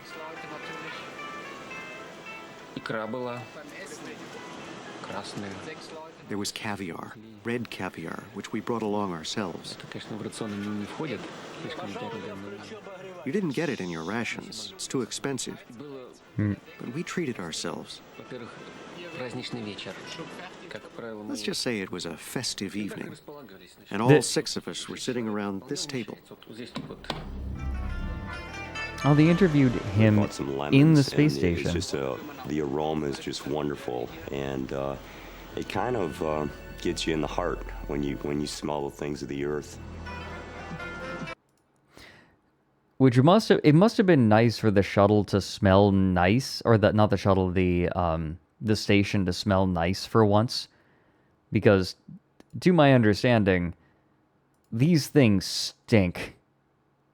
They specifically smell like shit because the toilets don't tend to actually suck up all of the problem stuff. You are so good. I'm so glad, Hina. Hina, I want to have you on again. I want to bring you on. Oh, Hina, this is important. I must tell you. I must tell you. Are you here? Are you still here? You're still here. Are you still here? Because I need to tell you something that I did in Dwarf Fortress.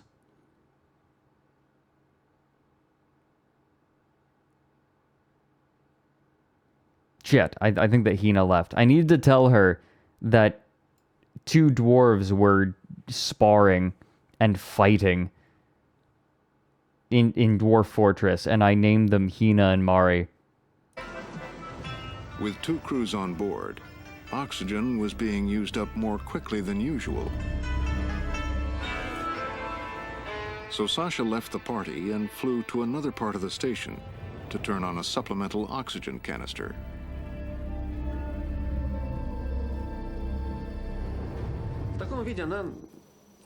This is what it looks like when we receive it at the station.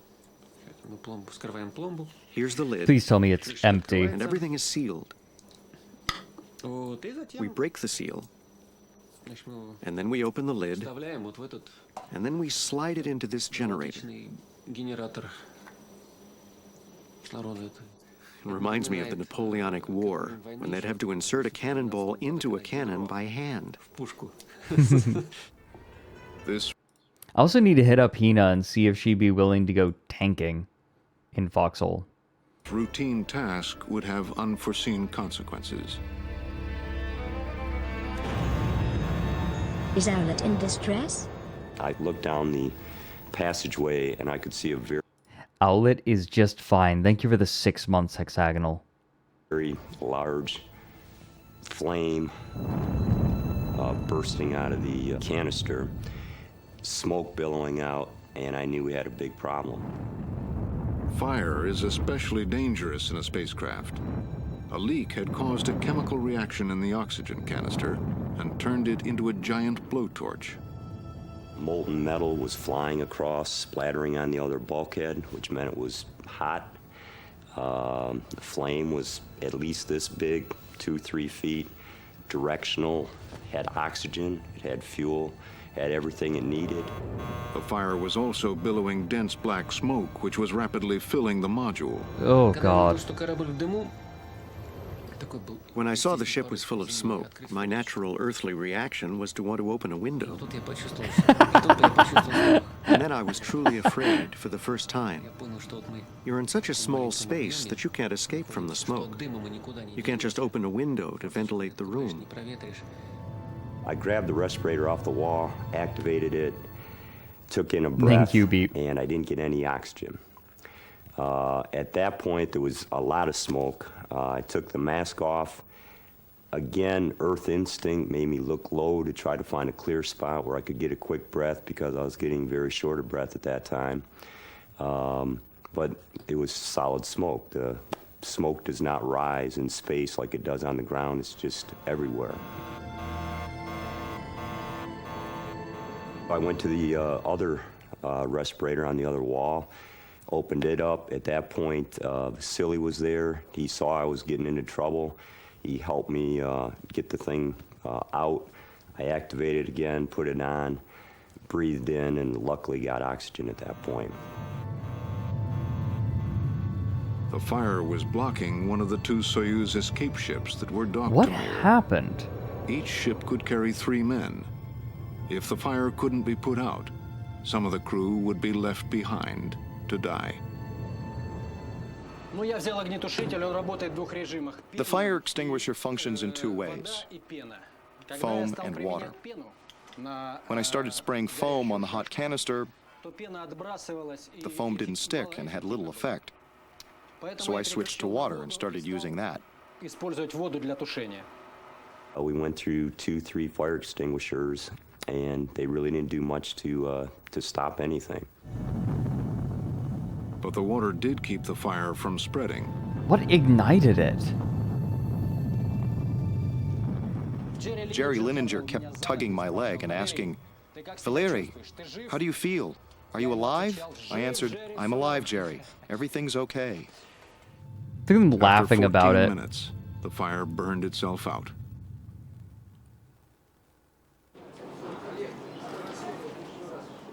The next morning, Jerry's NASA support team arrived for work at Russian Mission Control near Moscow, with no idea there had been a fire on Mir. The Russians had never informed them. What the heck? And I noticed there was a lot of people down there. And a lot of the life support people that I worked with. And I can't explain it, but that slots in with a lot of political shit that I have heard. I feel like any country would do that, but it feels like politically Russian, right? Like, don't tell them about it. I feel like any country would have done it, but like most of all. that really told me, well, something is wrong. And the big shift flight directors were there, and the flight director was there. Don't tell mom energy. He comes up to me and says, we have a problem. Yeah, it's a chemical generator. Yeah, I could see a lot of things going on like that. I said, okay.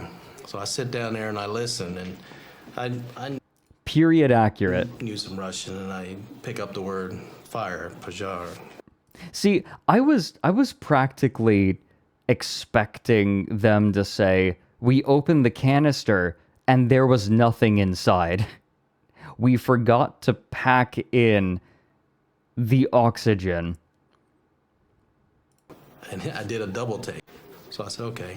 So I sit down there and I listen, and I knew some Russian, and I pick up the word fire, pojar. And I did a double take. So I called up to my interpreter and asked him, did he really say they had a fire on board? He said, yes, Tony, they had a fire on board, but everybody's okay. Well, actually, Tony Sang phoned me, if I remember right, and it was We about packed 2, it wrong. 2:30 It in was the a joke. morning, something like that, and it had happened about 12 hours before, and I remember mentally calculating, why didn't they call me in the afternoon when it happened, when I was awake? Russian Mission Control had not informed the families of the crew either. The first Sasha Lazutkin's wife heard was on the radio. There were colleagues who also heard the news. They tried to be supportive and help me out of the state of shock I was in. They started telling me, everything's okay. Why are you so pale? Everything's fine. Everybody's alive. It's fine. Come on. Soon after the fire, the old crew departed. Smuggled in their luggage was a letter from Jerry to his wife. That's the first thing I really had heard from Jerry. I mean, his real thoughts down on paper, you know, that no one could open up. So I knew he was being completely honest with me about, you know, what was happening. And I didn't realize how serious it was until I got that letter. I really didn't care what the press said, but my wife did send me in the middle of a letter. She snuck in a line. I'm surprised they even sent it up to me because everything had to get approved by the Russian side. But it had a one-line quote that said there was a small fire on Mir, non-life threatening. The crew put on respirators as a precaution. Everything's normal. And when I read that, I just said, that's a different space station, and that's a different fire than the one I just barely survived. Wasn't on my space station. For the Russians, the important thing was that This dude is fantastic, by the way. They even sent it Jerry Lininger is amazing. I love this guy. Hello, welcome in, Bringer. It must have been the other Mir. No, this dude is amazing. To me, because everything had to get approved by the Russian side, but it had a one-line quote that said there was a small fire on Mir, non-life threatening. The crew put on respirators as a precaution. Everything's normal. And when I read that, I just said, that's a different space station, and that's a different fire than the one I just... I know what this attitude reminds me of. I have heard people talk the same way about racing. People who race stock cars, I've noticed, talk in a very similar way. That sort of resolute calmness. They are very matter of fact about very intense things. barely survived. Yeah, auto racers, just in For the general. Russians, the important thing was that the fire was out, and the crew had survived unhurt. To this day, they Unhurt. believe the event was insignificant. It was like a cigarette lighting up, but it gave off flame rather than smoke as it should have done. Nothing else caught fire, not the chair, not the cable, no bit of rag, not a hat or a jacket, nothing else burned. That's the truth. Ask anyone you want. That, I think, is indicative of the compartment they've operated in for so long. They didn't have to explain these things to the outside world for a long time, and as long as they kept the Mir flying and everybody alive and the operation going, the details of it really were not that important, because all their government cared about it early on was that they had this symbol in orbit and that they were continuing the program. As for the fire, the term fire itself, I don't like it and I don't think it applies here. We just called this unfortunate incident the unplanned burning of an oxygen canister. They just didn't want to talk about the fire. As a matter of fact, during one communication session, I had it out with the ground because I finally just blurted into the conversation saying, I need to talk to somebody. And they said they basically ignored me and would not let me talk to anybody about the fire. We almost died. Yeah, don't talk about the fire. Literally, and everything is fine. I'm okay with the things happening right now. Starboy, hey, Starboy, I need to show you something. You left before I could show you last time, but there was an advertisement that made me think of you, and I issued a challenge to my viewers, and I want to issue the same challenge to you. Let me find this. There's an ad with a velociraptor in it. Let me see if I can find it here.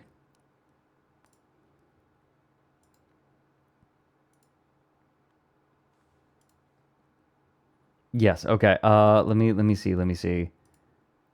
Digging around. Need to go digging around.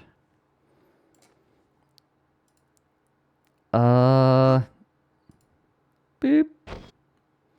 Was it later in? It must have been a little later in. God, I hate the Rugrats.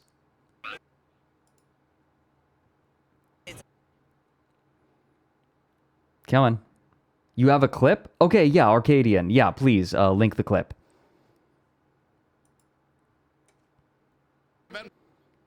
Yeah, please. We'll have it for you in just a second. While the disagreements continued on Earth, life Yeah, the returned to Gatorade normal on ad. Mir. Jerry, Vasily, and Sasha divided their time between scientific... Oh, perfect. Okay, Blind Archer has it. Yeah, this ad. Okay, check this out.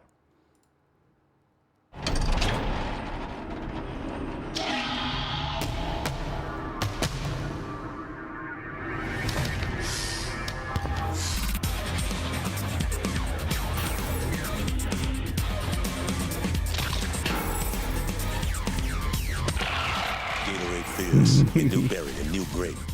So bold, it's fierce. I think we're gonna need some more fierce. Okay, so specifically, I issued a challenge to my furry viewers to draw art of their Sona in this pose. Dunking. And yes, that is Keith David. Yeah, it's really good CGI. It looks really good. But, like, look at this. Like, look at this pose. We got a few of them. Hold on, let me show you. We had someone draw me as a cat because chat collectively decided I'm an orange cat. They did this. Fuck yeah. Radical. And then Olivine drew their Sona in that pose. It's so good. Right? It's such a great dynamic pose. It's awesome. It's sick. Anyways, that was the challenge I was issuing, and should you wish to take it, I issue it to you as well. You're gonna get on it right away? Hell yeah, I'm excited to see it. Got a link to it? Yeah, let me give you a link to the ad.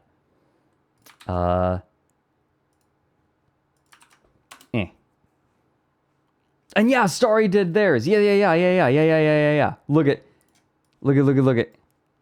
Hell yeah, in the sketch page. Sorry, I was like, oh, in sketch page. I think it's sketch page on its own.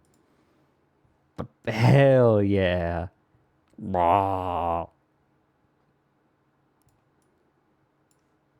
It's so good. Experiments and maintenance of Mir's aging equipment. No, Starboy, when you do it, DM it to me. I gotta see it. Yeah, of course. I saw it and I thought of you immediately, and I was so bummed when you left before I could show you. Bet, hell yeah. We had many system failures, and they were in need of your constant attention. And, you know, many days I'd start an experiment in the morning to get it running.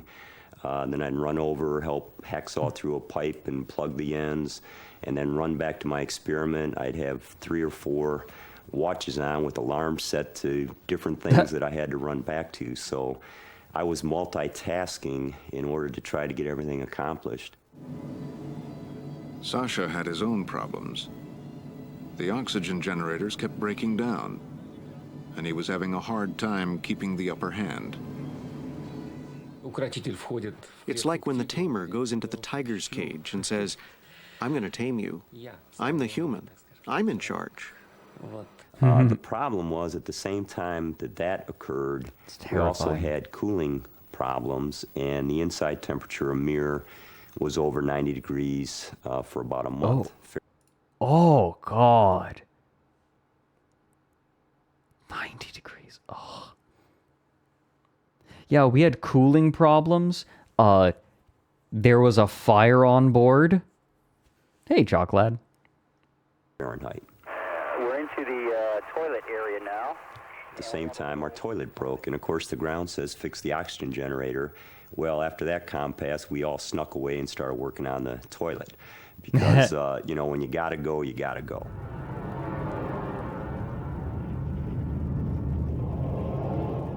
In the middle of these... Imagine being in space and there only being one toilet and the toilet breaks.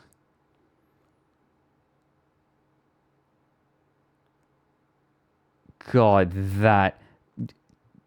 It's like the Twilight Zone for shit. Toilet. Because, you know, when you gotta go, you gotta go.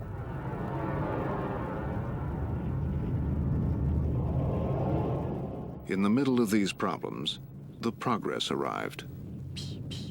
The Progress is normally a great site. The Progress launches from Earth, comes up, brings all the resupplies that you need, critical parts, food, totally automatic, docks onto the Mir space station.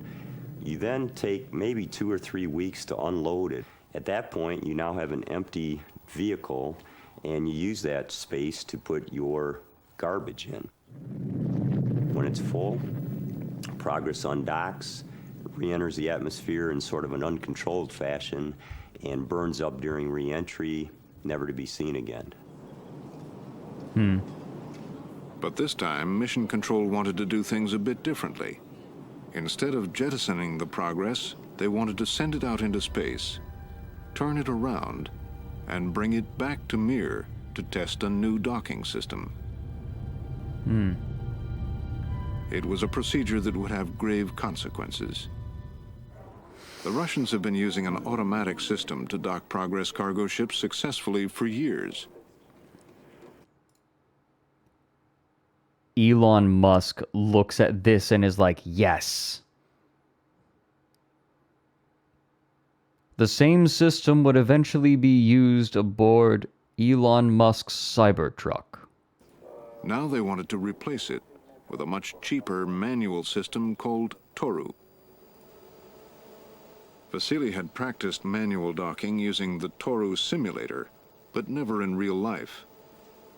The way Toru works is a camera mounted on the front of the incoming cargo ship transmits an image of the Mir's docking port to the commander's screen. Cheaper. Cheaper's not bad. The commander steers progress as he watches an image of his own ship. But the system didn't work as planned. The camera on board the cargo ship failed, and we couldn't see anything on the monitor. Oh no. With no image to guide him, Vasily still had to steer the Progress or it might collide with Mir, causing a dangerous puncture and loss of pressure. No. Yeah, you back it up. As the Progress drew closer and closer, Sasha and Jerry desperately raced from porthole to porthole, trying to see the approaching cargo ship. They didn't have a nothing. There was camera. Nothing. And then suddenly, it's there. And I say, Vasily, there it is. Vasily could only look through this porthole. Oh, he said, no. which way do I steer? And I'm pointing it out to him. There it is, the cargo ship. All of a sudden, I get a frantic call saying, Jerry, get back in here. Get ready to jump into Soyuz. Get ready to evacuate. I throw the headset off. I go flying back in, glance out the window, and I see a vehicle coming very quickly at us. Similar to a car coming onto a freeway. 70, 80 miles an hour. No. Of course, the speed was much greater. But that sort of feeling where, is this guy going to hit me or not? My life didn't flash before my eyes, nothing like that. I was just battling to the last, trying to avert what was happening. Vasily was basically standing like this, firing a thruster with a look of, am I doing the right thing? Not really sure if he was firing the correct sequence because he did not have a view in the television screen.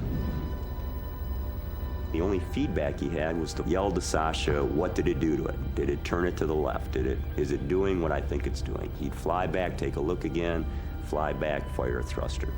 It was totally in the blind. Oh. No, they're just trying to abort it now. The picture suddenly appeared on the screen, out of the blue. Vasily saw it, fixed on it. I saw the cargo ship was passing next to the Spectre module. I thought, God, please don't let it hit Spectre. Yeah. I'm watching. It flew past us. Oh. Narrowly missing Mir, Progress burned up as it re-entered Earth's atmosphere. Vasily, the next compass, he told the ground what he thought about it. He said, you're setting me up for failure. This is a terrible operation. That was not a good situation. Among the crew, we had a little conference. I said, do you mind if I tell our side that I am not comfortable doing that Progress docking? And they said, absolutely not, Jerry. Go ahead and tell them. Yeah. Jerry reported the near miss. Wait a minute. Okay, hold on. So, my understanding. Hold on, let me listen to that one more time. Let me see if I got the subtext. That was not a good situation. Among the crew, we had a little conference. I said, do you mind if I tell our side that I am not comfortable doing that Progress docking? And they said, absolutely not, Jerry. Go ahead and tell them. So here's my interpretation of that. So the text is, you guys mind if I let them know that this was really dangerous and went really poorly? The subtext is, listen, hey, I know that you Russian guys can't tell your government that this went horribly and that there's no way you're doing it again. I know that you can't. What if I did it for you? Right? Like, this is Jerry recognizing the limitations of the Russian cosmonauts and saying, let me stick up for you. What a bro. This guy is amazing. This guy's great.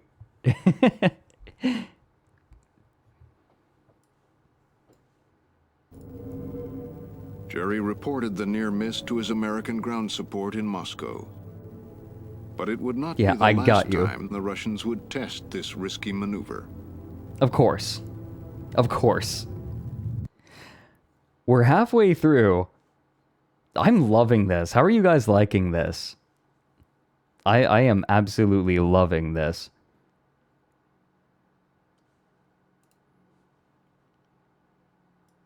Here, let me, oops. Let me adjust the title because we're not doing the Foxhole anymore. There. Yeah, this is, I eat this stuff up. I love this. I grew up on this. This made me the person I am today. Here's what we're going to do. We are going to be right back because I need to refill my teacup.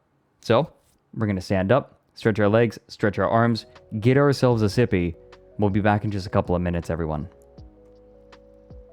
But I want to be hydrated for the rest of this.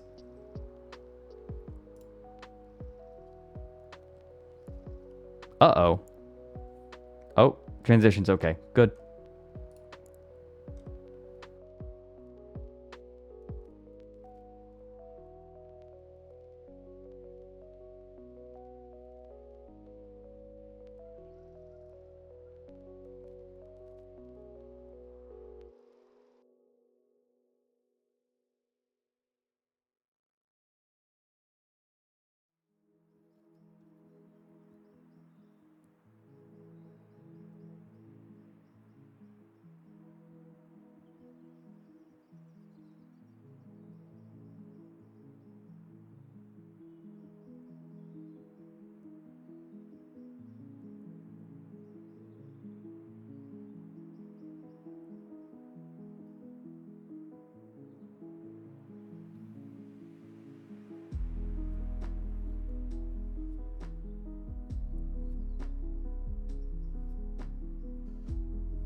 Hello.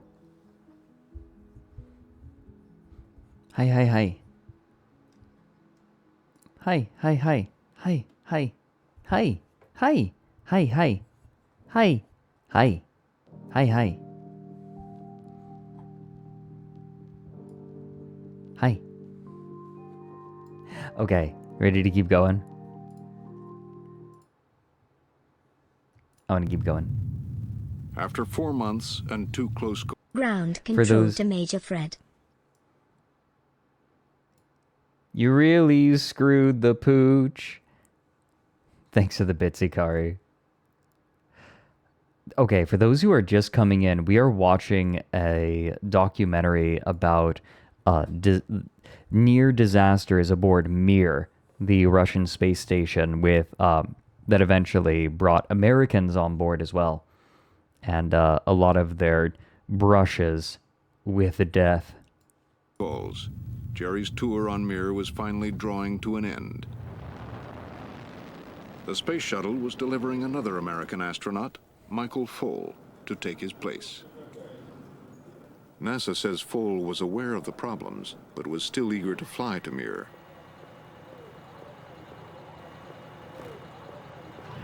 We have booster ignition and liftoff of the Space Shuttle Atlantis, maintaining America's constant presence in space. When I got launched, I was in a very relaxed mood. I was in a holiday mood. Nothing really bothered me about it at that point. This is a special mission for Michael Foale. He's flown 3 times before, but on this particular flight, of course, he will be staying on board the Mir space station. I really had very high hopes that things were going to be very easy. Kodiak, yeah. I need to see this shit show for myself. No, you know what? That's me. I get this guy, right? Like someone says, "Oh yeah, this thing is falling apart, like everything is going wrong," and I'm just like, "Ooh, a disaster? Get me in there. I want to see." You know, watching the shuttle coming up underneath us at 18,000 miles an hour was the most beautiful sight in the world.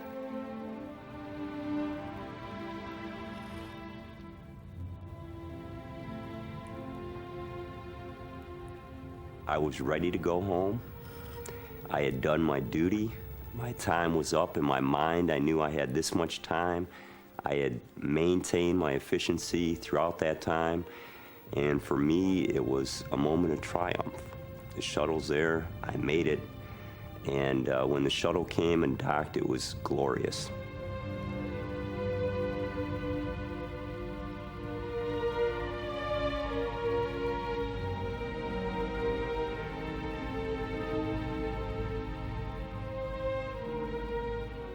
In addition to an on-camera tour of Mir for mission control, Jerry briefed Can't that on Michael stream. in confidence about his experiences on board. Jerry and I talked for a long time, maybe a total of 6 hours or so over 3 or 4 days, just privately between the two of us. And he told me a lot of things. He described the fire, for example, they'd experienced. The fire was basically in this region here, with the flame shooting across this way. So my eyes were wide open, and I understood what I was getting into. We had one other body in front of me. I was passing the fire extinguisher, but we can only get one person in here. Jerry was being very careful to tell me, don't be fooled by the illusion that this is all okay while Shuttle's here. It will change. I think Jerry might want to say something to you guys there in the control center. Brought it right in, steady as can be. It was great to see him, and it's going to be a great celebration here. Jerry, it's great to see you, and we're looking forward to having you back at Ellington. And then we had to say goodbye, and that's what I did. I said goodbye, good luck. We've had a great stay together, and I'll see you back on the planet. Just kind of sorry to see close the hatch on ourselves here, but My time was up. I was leaving, and I did not have any terrible, overwhelming emotion other than pure joy to be heading home. 6 meters, 19, 20 feet. Anything 1 degree. As the shuttle departed, everyone hoped that Michael Foale's stint on Mir would be less eventful than Jerry's. Like, Mir is an incredible achievement, right?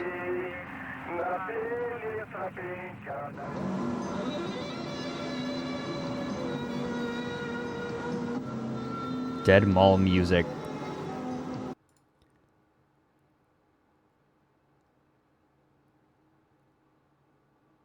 Did anyone else kind of get an idea?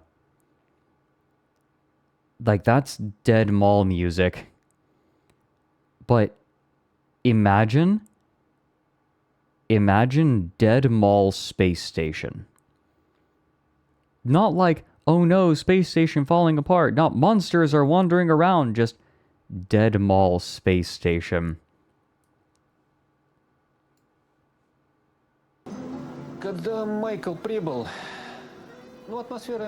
When Michael arrived, the atmosphere did change a little. A new person had arrived, and we felt we had to look after him. We had to show the new man around, tell him everything, make a fuss over him. They think Americans and Westerners generally are soft. You've seen Elon's renderings of Mars bases. They believe that Russians have a natural ability to suffer, to take hardship, and surmount it. They think, oh, we have got to make this easy for that person. This person is going to be unhappy, miserable, if it's not easier for them than it is for us. And it's a feeling of condescension and patronage. And Sasha, I mean, I love him, but I had to always laugh. He would always try and shelter me from anything that was going on Mir. And the institution is trying to shelter the foreigner from anything that's going on. Okay. That's kind of funny. Like, oh, they saw him as the widow baby. Gotta take care of him. Yeah, Mont Blanc, exactly. The space station is abandoned. It's still working. It's just dusty and nothing's like it's empty. Like people are supposed to be here working, but there's nothing.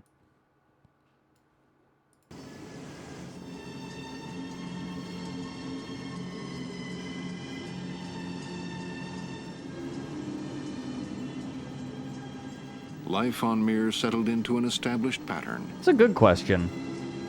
Could dust build up in space? I don't know. Anyone know? I would guess so. It would settle. Well, then again... The calm of Michael's first few weeks on board would soon be shattered. A hint that trouble was on the horizon came when Vasily talked with his astrologer. Not an uncommon practice in Russia or among cosmonauts. Wait, really? Wait. How are you, my little rabbits? Everything seems okay. Really? Yes. Astrologer. That's common among cosmonauts?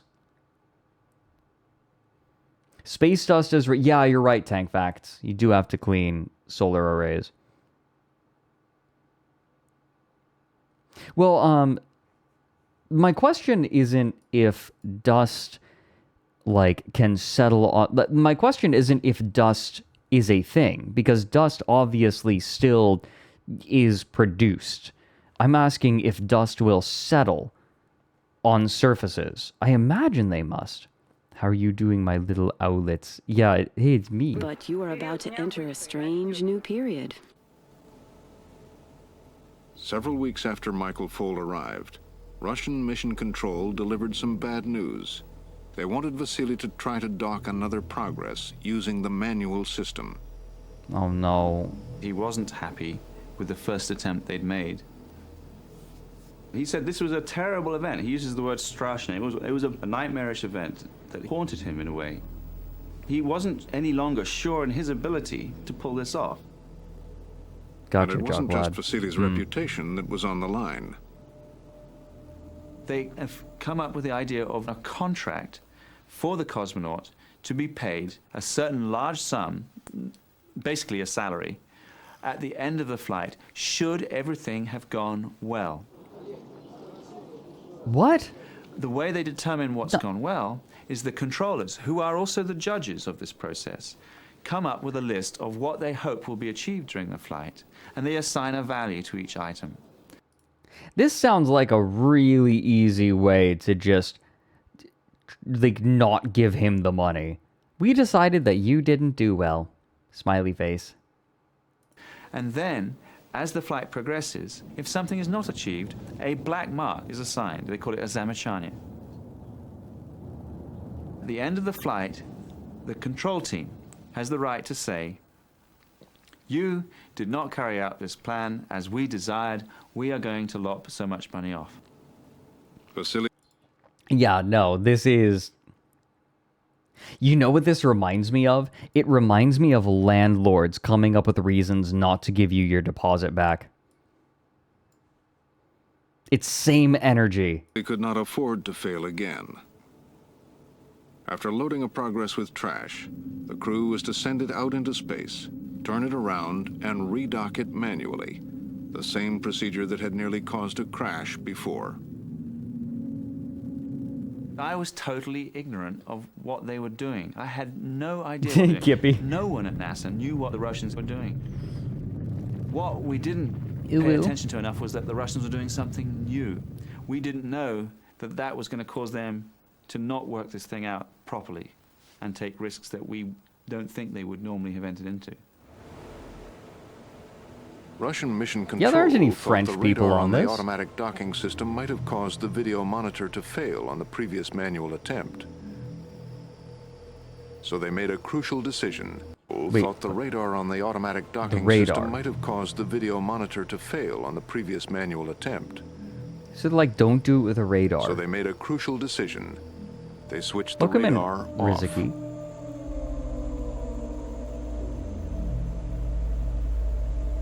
Really?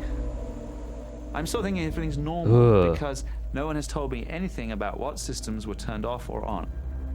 Without the radar, Vasily wasn't given the cargo ship's speed or position. His only guide was the image of Mir taken from Progress, an image that was almost impossible to see. They set this guy up for failure. What? How is that is not possible? Why? No. That, like, if you're the dude, right? If you're the dude piloting this thing, you know what you say? There is no way that I'm doing this. This isn't going to work. The missile knows where it is because it's embedded in Mir. I'm mad. It was very difficult to make out the station. It looks very similar to the clouds. Hmm? Yeah. Sasha and I, meanwhile, tried to look out a window and find this thing. They had laser rangefinders that gave distance and speed, but until they could pinpoint the cargo ship, Vasily would have to make the judgments on his own. Vasily This is now absurd. was showing a little impatience for us to find it and see it and give him a range mark. Sasha left his camera pointed at the video screen, showing the view of Mir from the incoming Progress. No, but what about Things had gone relatives? wrong, very badly wrong. The range and the speed have been horribly misjudged.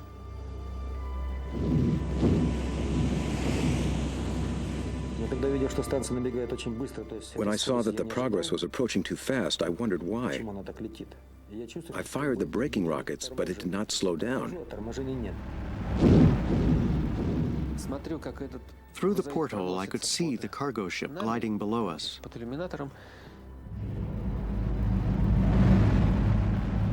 Sasha looked extremely agitated, stood up and came erect and said, "Michael, в корабль, to the spacecraft."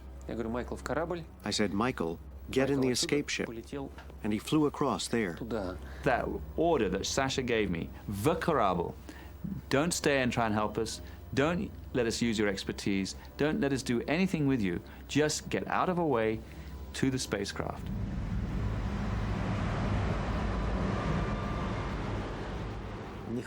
There wasn't enough time and braking power to direct the cargo ship away from the station. Oh my god.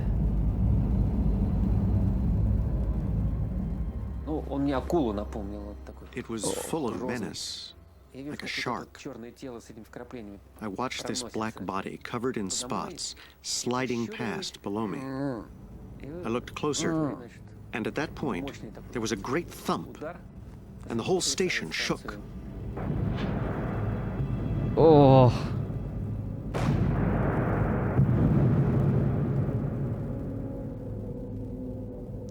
Could you imagine? I felt through my fingers a shudder, a thump on the station, and I heard what seemed to be far off, a kathump. Oh. At that point, I knew we had been hit by the Progress.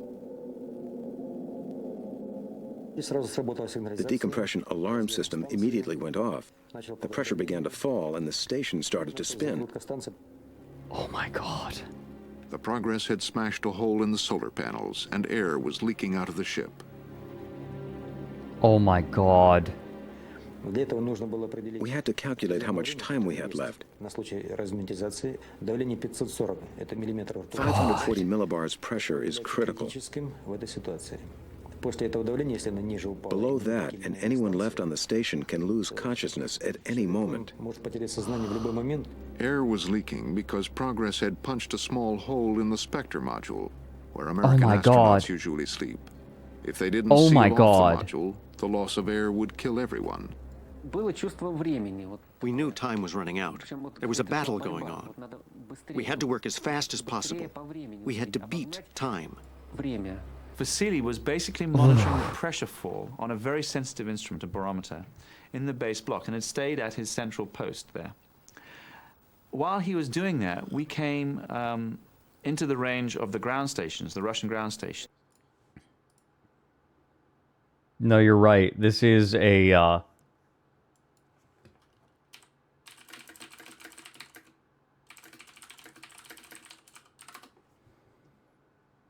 Yep.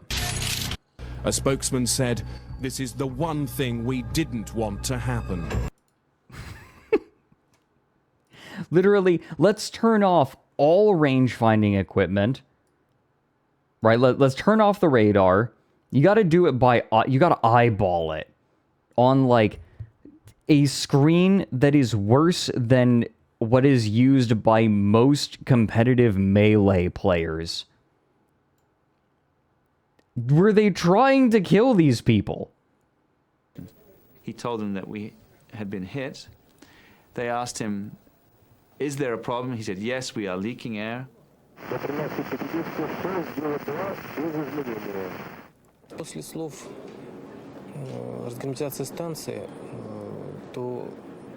When we heard the words decompression on station, I felt a sense of detachment.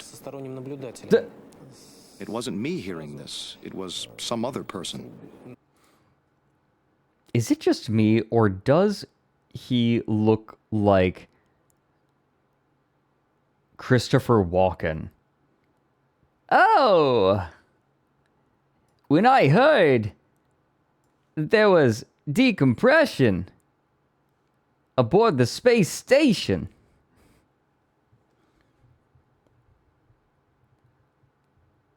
it's you, you're insane. It's the hair and the forehead. And like the eyes relative to... Then I shuddered, like waking from a terrible dream, because something like this is not supposed to happen. The interpreter gets a funny look on his face and just looks at me and says, "They hit something." Just a very plain of day, ordinary tone. So I'm thinking, maybe the crew hit their hand with a hammer or, something plain like that. But then, of course, I ask him, what do you mean they hit something? Explain a little bit. And he says, "Oh, well, the Progress hit the space station." I was asleep again, and another one of those middle of the night phone calls, which had seemed to be coming too regularly. And this time, if I was this guy, I would never get a good night's sleep again. Like, I'd be afraid. Yeah, once I fall asleep, things start to go wrong. They said that the Progress hit the mirror, and they said there's a leak. They think it's Inspector. They're closing the hatch. What do you mean they hit something? How in the world could this possibly have happened? When I was back on the ground and heard of that accident. Yeah, we need Bunglepuss in here.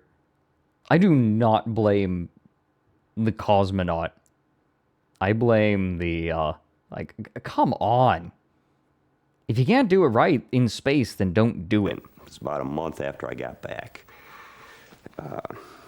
It was terrible news.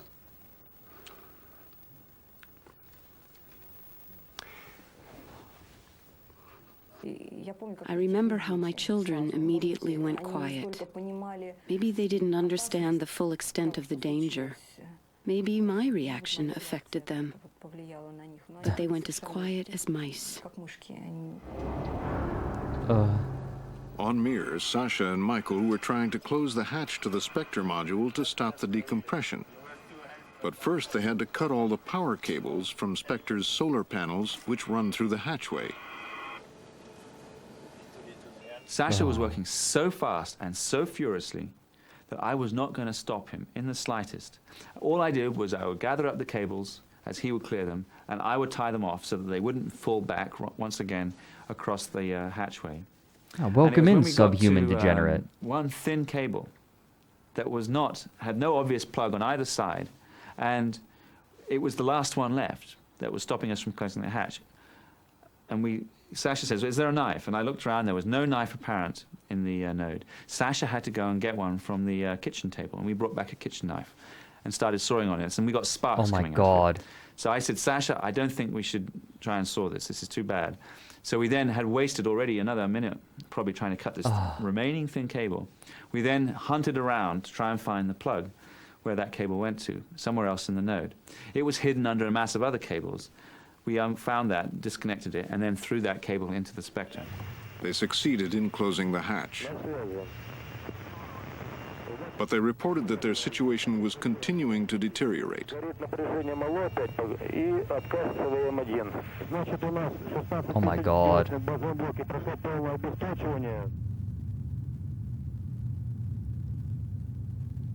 The impact had knocked Mir into a slow tumble. Its solar panels out of alignment with the sun, the batteries drained, and critical systems shut down. For the first time, I experienced a totally silent, still space station where there are no fans moving, there is no light on, nothing is alive. Just our breathing is causing any sound.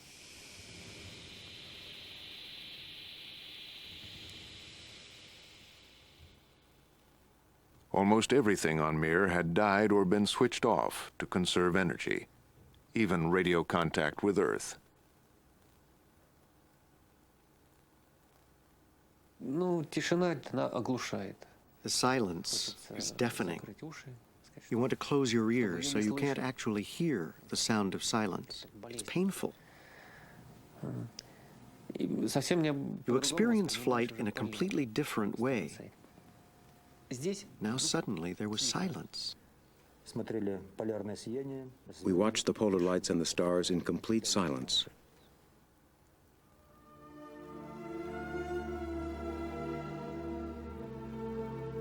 I said to Vasily, in spite of how bad a day this has been, this is a beautiful moment. Don't you think so? And Vasily just said, it's been a terrible day.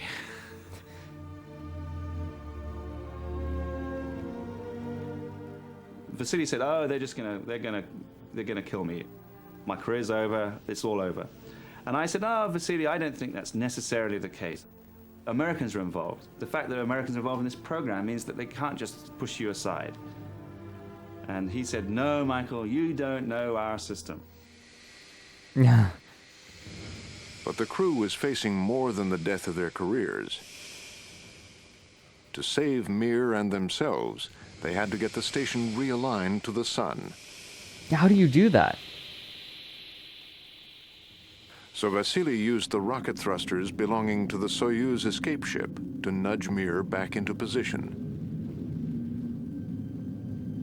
Slowly, Mir began to catch the sunlight again.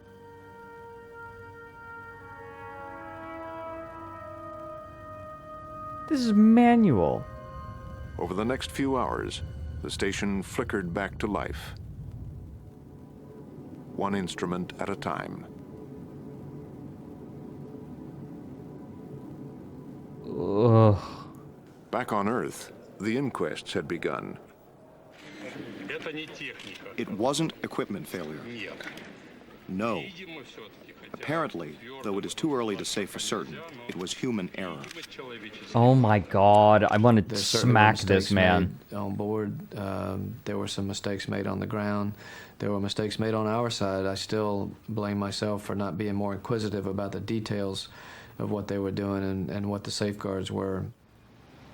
In Moscow, the finger-pointing started in earnest. Oh my God. Yeah, they throw the individual under the bus. Yeah, the problem totally isn't that you made a person try to dock a module practically blind. Yeah, here, go the speed limit. Go 55 miles an hour. Oh, you want a speedometer? Fuck you.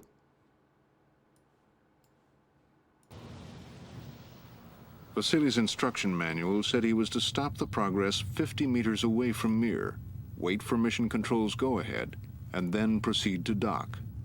Welcome in, Garlic. Why didn't he stop at 50 meters, but kept flying the Progress by the book as if nothing was wrong, when it could clearly end in tragedy? Well, because he couldn't see. A combination of circumstances and factors aggravated the situation. Because he had no speedometer. He didn't know how fast the thing was going. All the same, the main reason for the accident was incorrect technique on the part of the commander. Oh my god. The commander did not act according to the expert's instructions.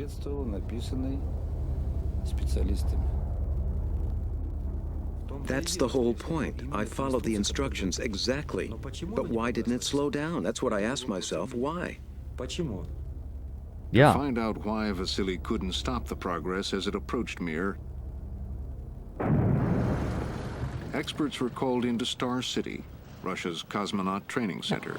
He did try to stop it. They thought that Vasily might have been unable to brake because trash in the Progress had been loaded off-center.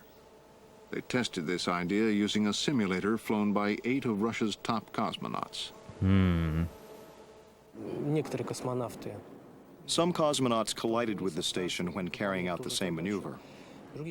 Others flew safely by the station at high speed. I think only one managed to brake as Vasily was instructed to do, and that was because, to some extent, he ignored the instructions. If Vasily couldn't brake the Progress, why didn't he simply steer it away or abort the docking? Well, I mean, like, how are you supposed to know which thrusters to fire if this thing isn't centered? Anyone? I feel like the answer to this is self-evident, right? If you don't have control enough over the vessel to stop it, what makes you think you have enough control to steer it? The reason why I think Vasily didn't abort is because he's a military officer who has always carried out orders. The relationship of Vasily to the control center is what I consider to be the sort of the master-slave culture that has existed in Russia and the Soviet Union for a very long time. It's still there, and its presence in the Soviet system that is still now controlling the space program. Mir has been a dress rehearsal for the next phase of space exploration, the new International Space Station. The ISS is impressive, but didn't it now depends to some... Didn't it kind of end up being a bit of a boondoggle? More of a diplomatic thing than any scientific thing. To some extent on how well Russia and America can work together. Ish. You cannot have two. Like, yes and no. It did get some, like, it has been very useful in scientific advancement, right? Like, we have discovered a lot of very interesting things, but its primary purpose was diplomatic. It's mostly, like, the reason it's still around is mostly politics. Like, it's cool. They've done a lot of good research. They've gotten a lot of great data, but that's not why they're doing it. Bosses, when you've got a critical operation going on, and if something's going wrong, you have to have one person calling the shots and make... Yeah, I feel like scientists were able to salvage a diplomatic project. Like, my general impression of the ISS is that it was a diplomatic venture that scientists were able to salvage. The decisions. But right now on ISS... Maybe my bias is showing. The ISS is going to be dominated by America. America is putting in many, many billions more than Russia is into that program. The Russians feel that what they have done is not valued. Pride is their issue. All I can say is it is greatly valued, but we must do things that are different. It has got to work exactly right, or somebody's going to get hurt. For the exhausted crew aboard Mir, the problems were not over. 3 days after the collision, a computer problem disabled the steering. 4 days later, the oxygen generators failed again. Vasily developed an irregular heartbeat from all the stress. He was put on sedatives and ordered to rest. We simply had to work.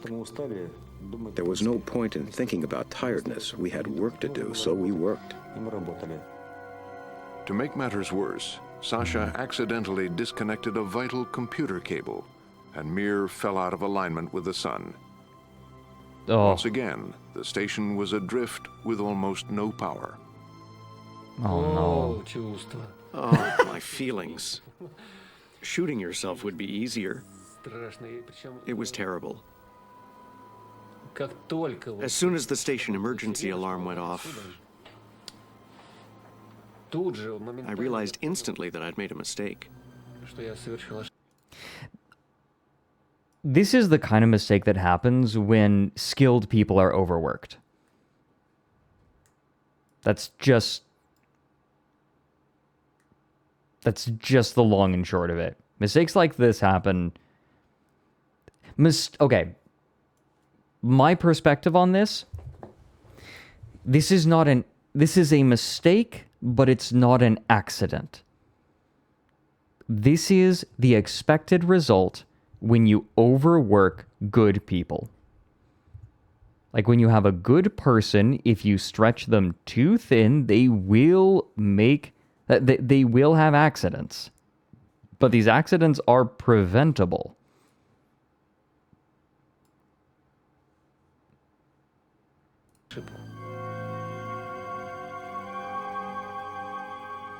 Mir drifted for about 18 hours before they were able to get power back.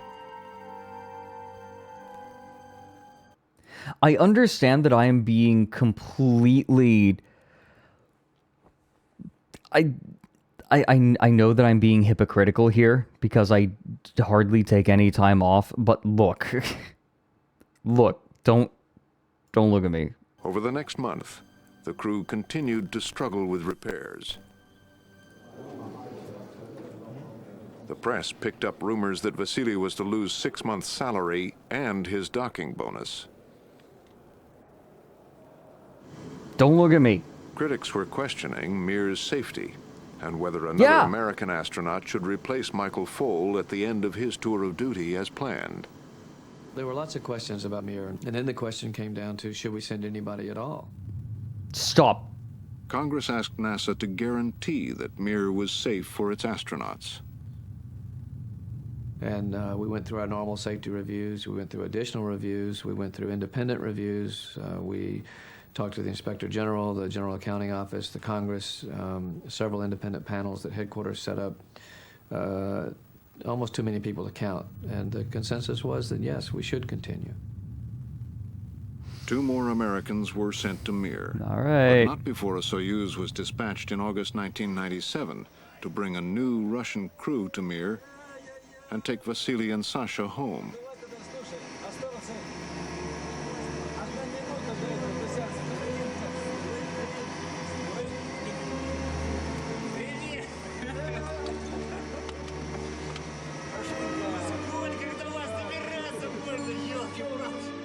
I didn't want to leave the station because I felt it was like a living creature.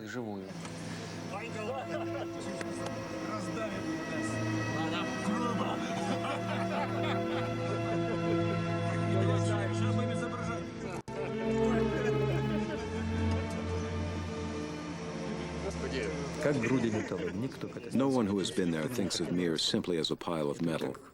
It's as if it touches you inside and you feel you're a part of the station.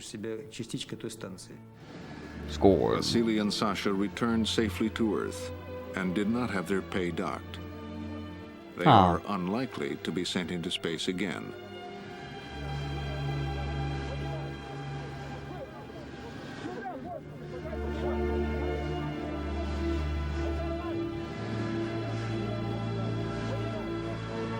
I would scream if they had their pay docked.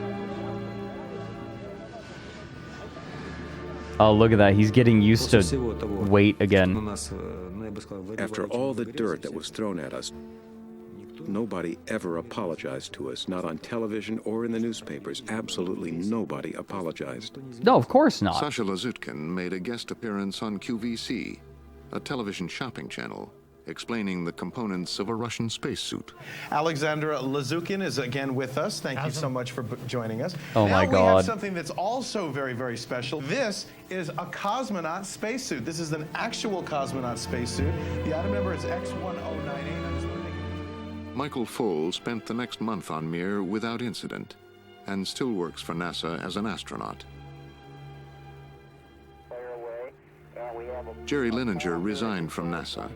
It is doubtful he will ever go into space again. Or you walk. That's your options in life. So when you hit this panel, you better be ready to run. I think one of the hardest things people have is knowing when to close a chapter. The Mir is one fantastic accomplishment. Putting that thing together over the last 10 or 11 years is tremendous.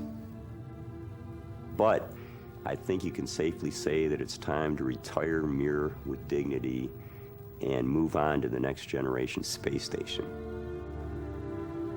Man. The last American astronaut returned safely from Mir in June of 1998. It's kind of wild. When was this published? 1998. This was published in 1998. And it is so interesting to hear how much hope there was around the ISS. So much hope around it. I think that a lot of people were hoping that the ISS would be the thing that brought everyone together, that really launched us into the next age of space exploration and space science. And I feel like whenever anyone talks about the way that the ISS is going to advance humanity, it's always in very vague, nebulous terms, non-specific. Like, oh, it's going to propel us forward. How? People talk about the ISS kind of similarly to the way that people talk about AI today. People talked about the ISS the same way that people talk about AI today. Oh, how's it going to, like, improve everyone's lives? Like, how is it going to advance humanity? You know, it's gonna. It's gonna be big. It's vague. I have heard this described. I have heard AI described this way, and I think that the ISS is kind of the same. The benefits are vague, but the problems are specific. Though I think that the ISS, like, overall, introduced fewer problems, direct problems. And to be clear, I am saying this as a huge space dweeb. Like, I grew up loving space, loving NASA. I'm shitting on it, but, like, on top of Beefcake is a Lego model of the ISS, right? It is so cool. Like, I think it is so cool.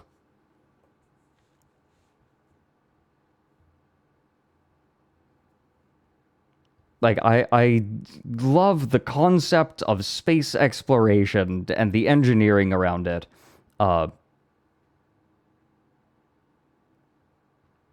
But also, I wonder. But then again, we have the benefit of hindsight. The Russians continue to send crews to Mir. There are plans, still indefinite, to retire the station in the near future. When was the Mir deorbited?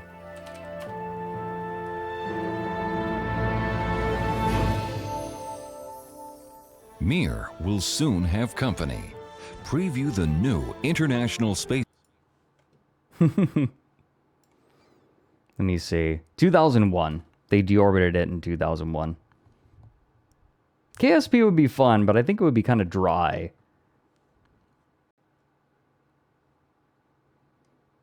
Fred Baltazar spamming NASA's socials. I feel like I want to read up and learn more about the ISS now. Just in general. I feel like I don't know as much as I would like. The Mir Taco Bell. Someone in chat was talking about that a minute ago. About how... if Mir hit a target in the ocean, then everyone would get a free taco. Yeah, Kerbal Space Program 2 is dead. For all intents and purposes.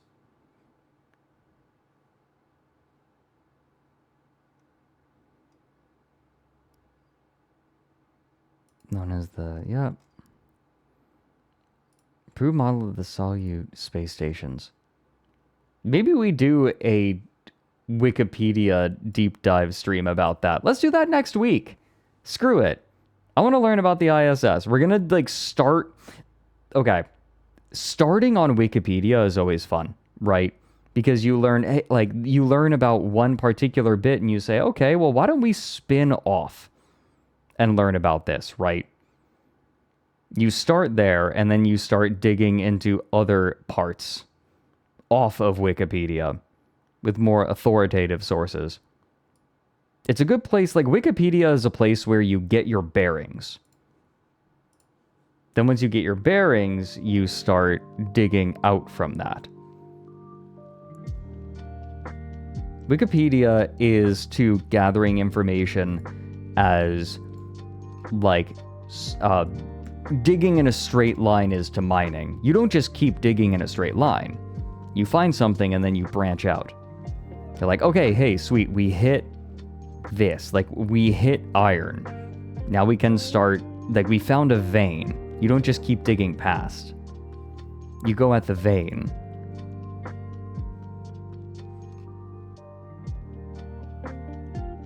No, I'm gonna put that in the schedule. I think that sounds fantastic. Is that a Minecraft metaphor? No, it's a Dwarf Fortress metaphor.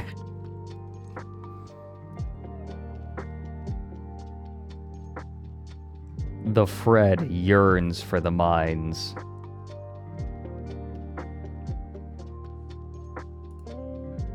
Okay. Let's see. Okay. Tomorrow, everyone, is the big day. Nick's new debut. We are going to be streaming tomorrow, and you bet your cat ass that we are going to be raiding into Nick. Oh my god, you guys, I've seen it. It's wild. It's so intense. It is so intense. Can we do that more? Yeah. No, I enjoyed this. I like watching old Nova. They're almost like period pieces. They're like period pieces because we get to, like, learn. What are we naming our sub baby, Fredrik? Oh, thanks. Wait, resubscribed for 9 months. They've been subscribed for 12 months. I still don't understand what resubscribe for 9 months means. But thank you very much, Fecal Wang. We're naming our baby Mir, in that it is alive and it is full of problems. 9 months in a row. It's the streak. Okay. No, but it's not the streak, because I've seen streaks longer. Wait. I've seen streaks... If that was the streak, then I've seen streaks longer than the total sub amount. It has big floaty globs of mold in it. Yeah.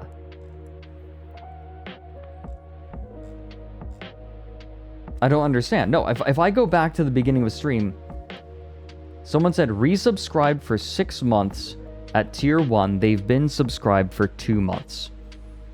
That's what we saw at the beginning of stream. So that cannot be the case. People can prepay, but people typically don't. Like, it's not rare, but it's not everyone does that. Yeah, Monster Mama 991 resubscribed for 6 months at tier 1. They've been subscribed for 2 months. That can't mean 6 months in advance, because other people resubscribe for 9 months at tier 1. Everyone is resubscribed for however many months, and then they've been subscribed for, you know what, whatever. I don't get it. I don't get it. I don't get it. You have been subscribed for 12 months. That is how I am interpreting it. I'm just gonna read that part, because I'm confused.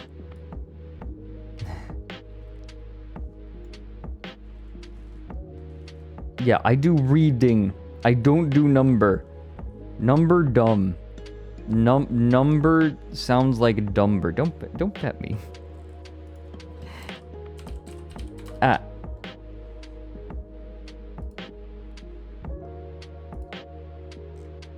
You are stupid. Yes, I Shut know. up. That's insulting, but it's also the truth. I hate it here. Oh my god. Lumi is still going. Lumi is on subathon day 44. And we are going to continue supporting her. Oh, she's playing Kukuro. Remember, Mike was playing that a little while ago, I remember. Apparently, Lumi said, I checked the ASTRALINE chat this morning, and Lumi said that she hit 3 seconds. 3 seconds on the clock. And now she's at 9 hours and 42 minutes. It never ends. Everyone, thank you for hanging out. I'll see you tomorrow. I need to increase the price of that. It can't be this common.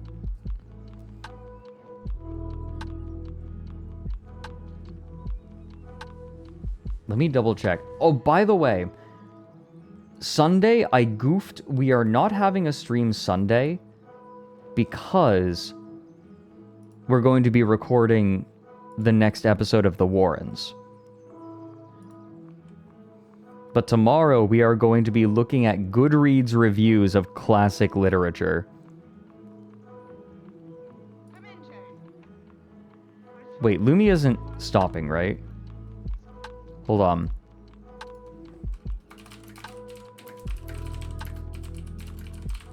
You aren't ending stream, are you? There you go. Good night, Gatsa. Have a nice tournament. Aren't you ending your stream, are you? We're getting to it. Are you ending? You can, if you want, you can raid me, but you can raid somebody else too if you want. We're testing a new game. Okay. Want the people? I think...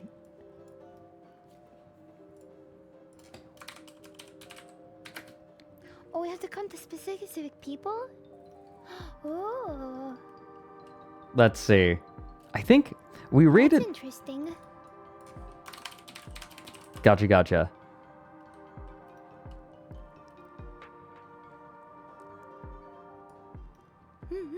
Yeah. Goodreads reviewers aren't human, I agree, but what classic literature was it this time lives rent-free in my head.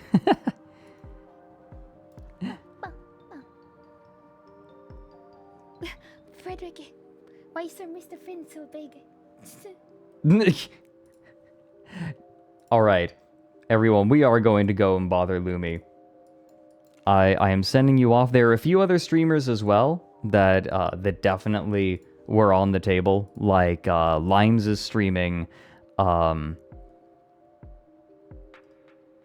she's streaming with Matara Khan and Bricky and Kryken. Joel is streaming Porcelain Maid. Hackerling is streaming. Zoran is streaming XCOM 2. Very nice. And Mango is streaming Subnautica. Lots and lots of good streamers to go to, but we are going to raid into Lumi.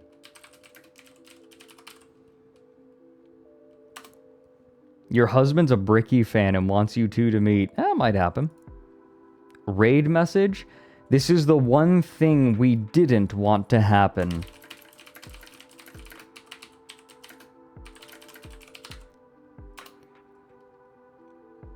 That's the raid message.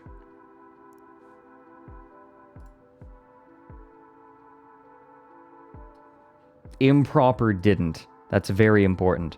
Everyone, thank you for hanging out. I'll see you tomorrow. Have a good day. Goodbye. Oh, God.